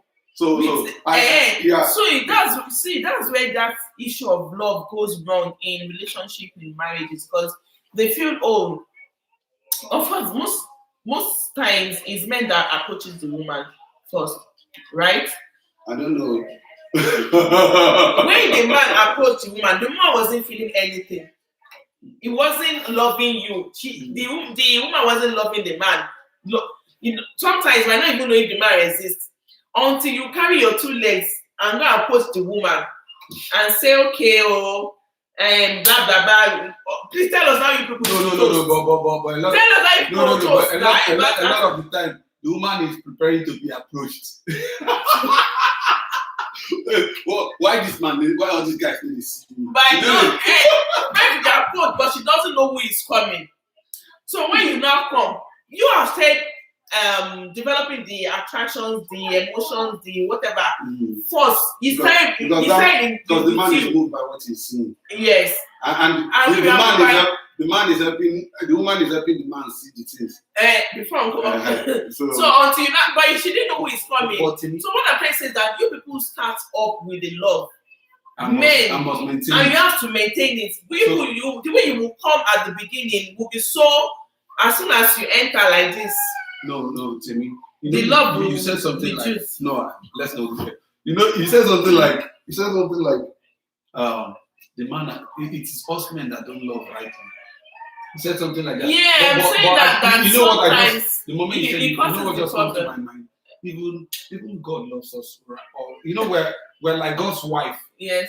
We're Jesus' spouse, right? Mm-hmm. His betrothed. He loves us rightly, but we still don't respect him enough. We still don't submit enough to him. Like I'm talking of myself and you, we still don't submit enough to him. So it's not a function of because the man doesn't love rightly. Right. Even if the man loves rightly, the woman may not submit rightly. So it not depends on that spirit in us that is pushing us to do things that doesn't want us to do things rightly. I get you, Sha, but still, God help us in this matter because cases like these are so disheartening, and when both spouses don't handle it very well, it's very sad. Like it's really, really always fun. It's really, really always very, very sad. But we just hope that those that are facing such things in their own, we pray that God will restore love back to them and make things work for them.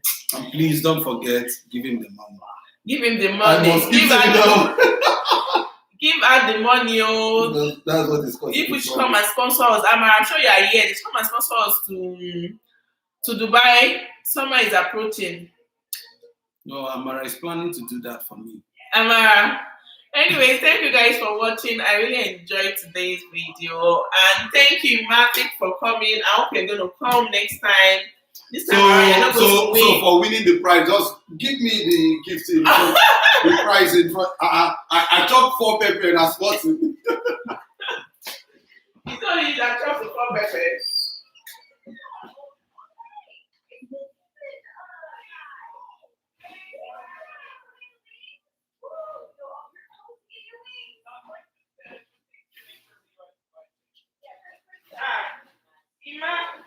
The last one, let me give you box so that people will know that you collected the gifts.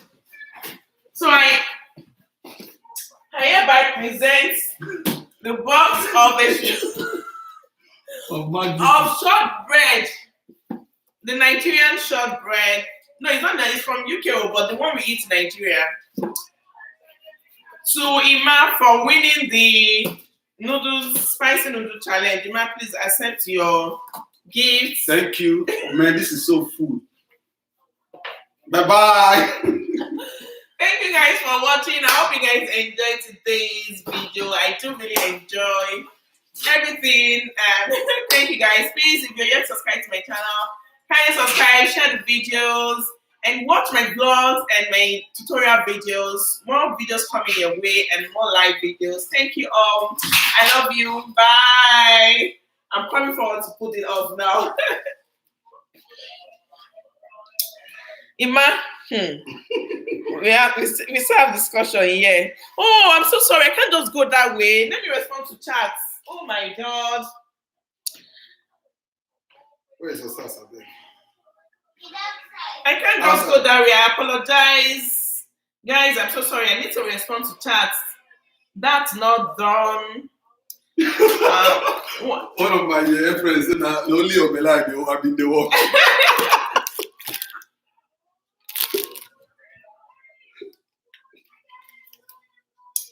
Okay, I'm checking the chat from my phone and I'm going to say thank you to everyone that has watched. Please like, share this wonderful program. Thank you, Mama. Margaret Oyetaki said, tell me, sweet woman, Bluetooth my share. Thank you, Margaret. Thanks for coming. That will be spicy. It's very spicy. Oh. I see you, Iman. You better win. Oh, remember our tactics. That's Dorcas. And DMVTV says, Amara Koko, make sure he cooks all the meal this week. Yes, so Amara, make sure your husband cooks. Me say I'm going to follow up on this. Breakfast on bed at least twice this week. Abiodun, God bless everyone on this platform. You're welcome to Temidayo TV. Thank you, Mama. Ima is a master chef. Look how he directly look how he is directly when you use. Okay. Doctor says, yeah, oh, in one Nesi. I hope I'm not murdering anybody's name or something there. That's Igbo language. Easier, make me proud. Rumzy, can you read your voice? Margaret says it's supposed to be spicy since it's spicy noodles. Don't mind, it's supposed to be spicy, but the one he did there is Ojoro. Why would you cook the pepper? The pepper was raw. It was practically raw.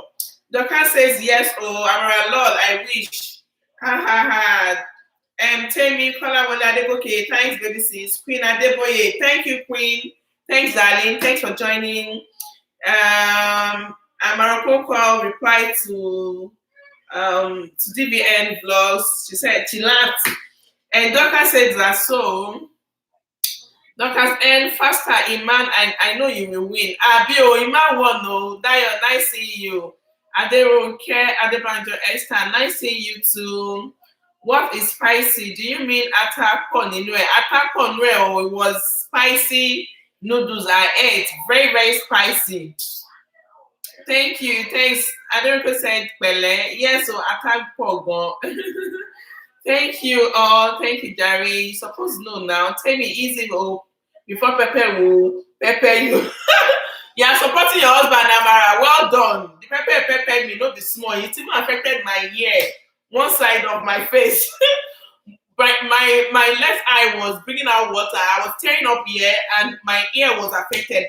I didn't know pepper has that much power. Esther said, see as they push the needle down. Ogologo. He's Ogologo. He came to show me what they used to do then in secondary school. I should have been here. Don't worry, when I come to Ontario, Wale, we will do this for sure. All of my Ontario gang, we're going to collabo. Aderonke Adebanjo says, Imano my diet, na small pikin they worry.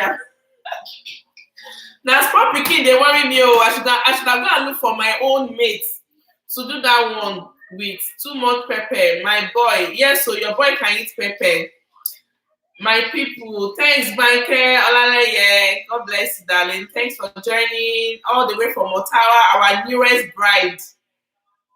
I hope you're enjoying Ottawa. Don't worry, we're coming to Ottawa soon. We pray all this lockdown thing ends soon. Nigeria is, as a country, has long way to go compared with Star Wars. Oh yes.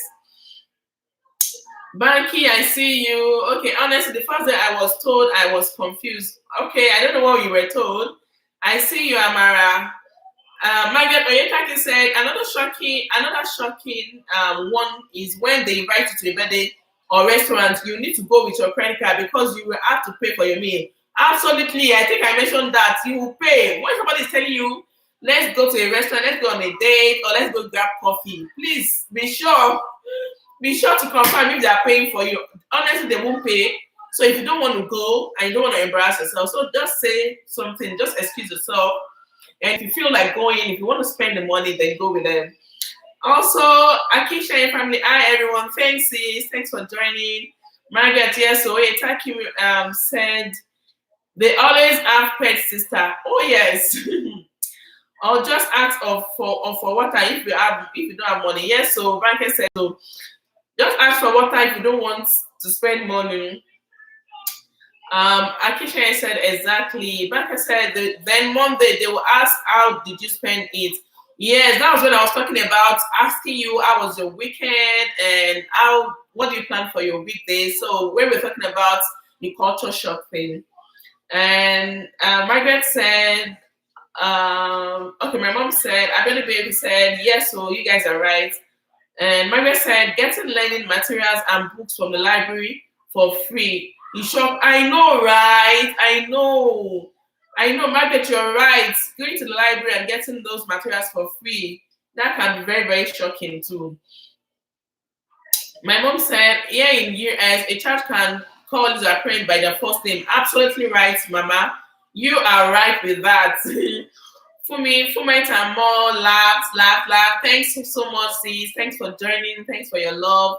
Yes, mommy, a little girl called her mom by her name, and that shocked me. Yes, so many culture shock, guys. Imagine dropping some bars.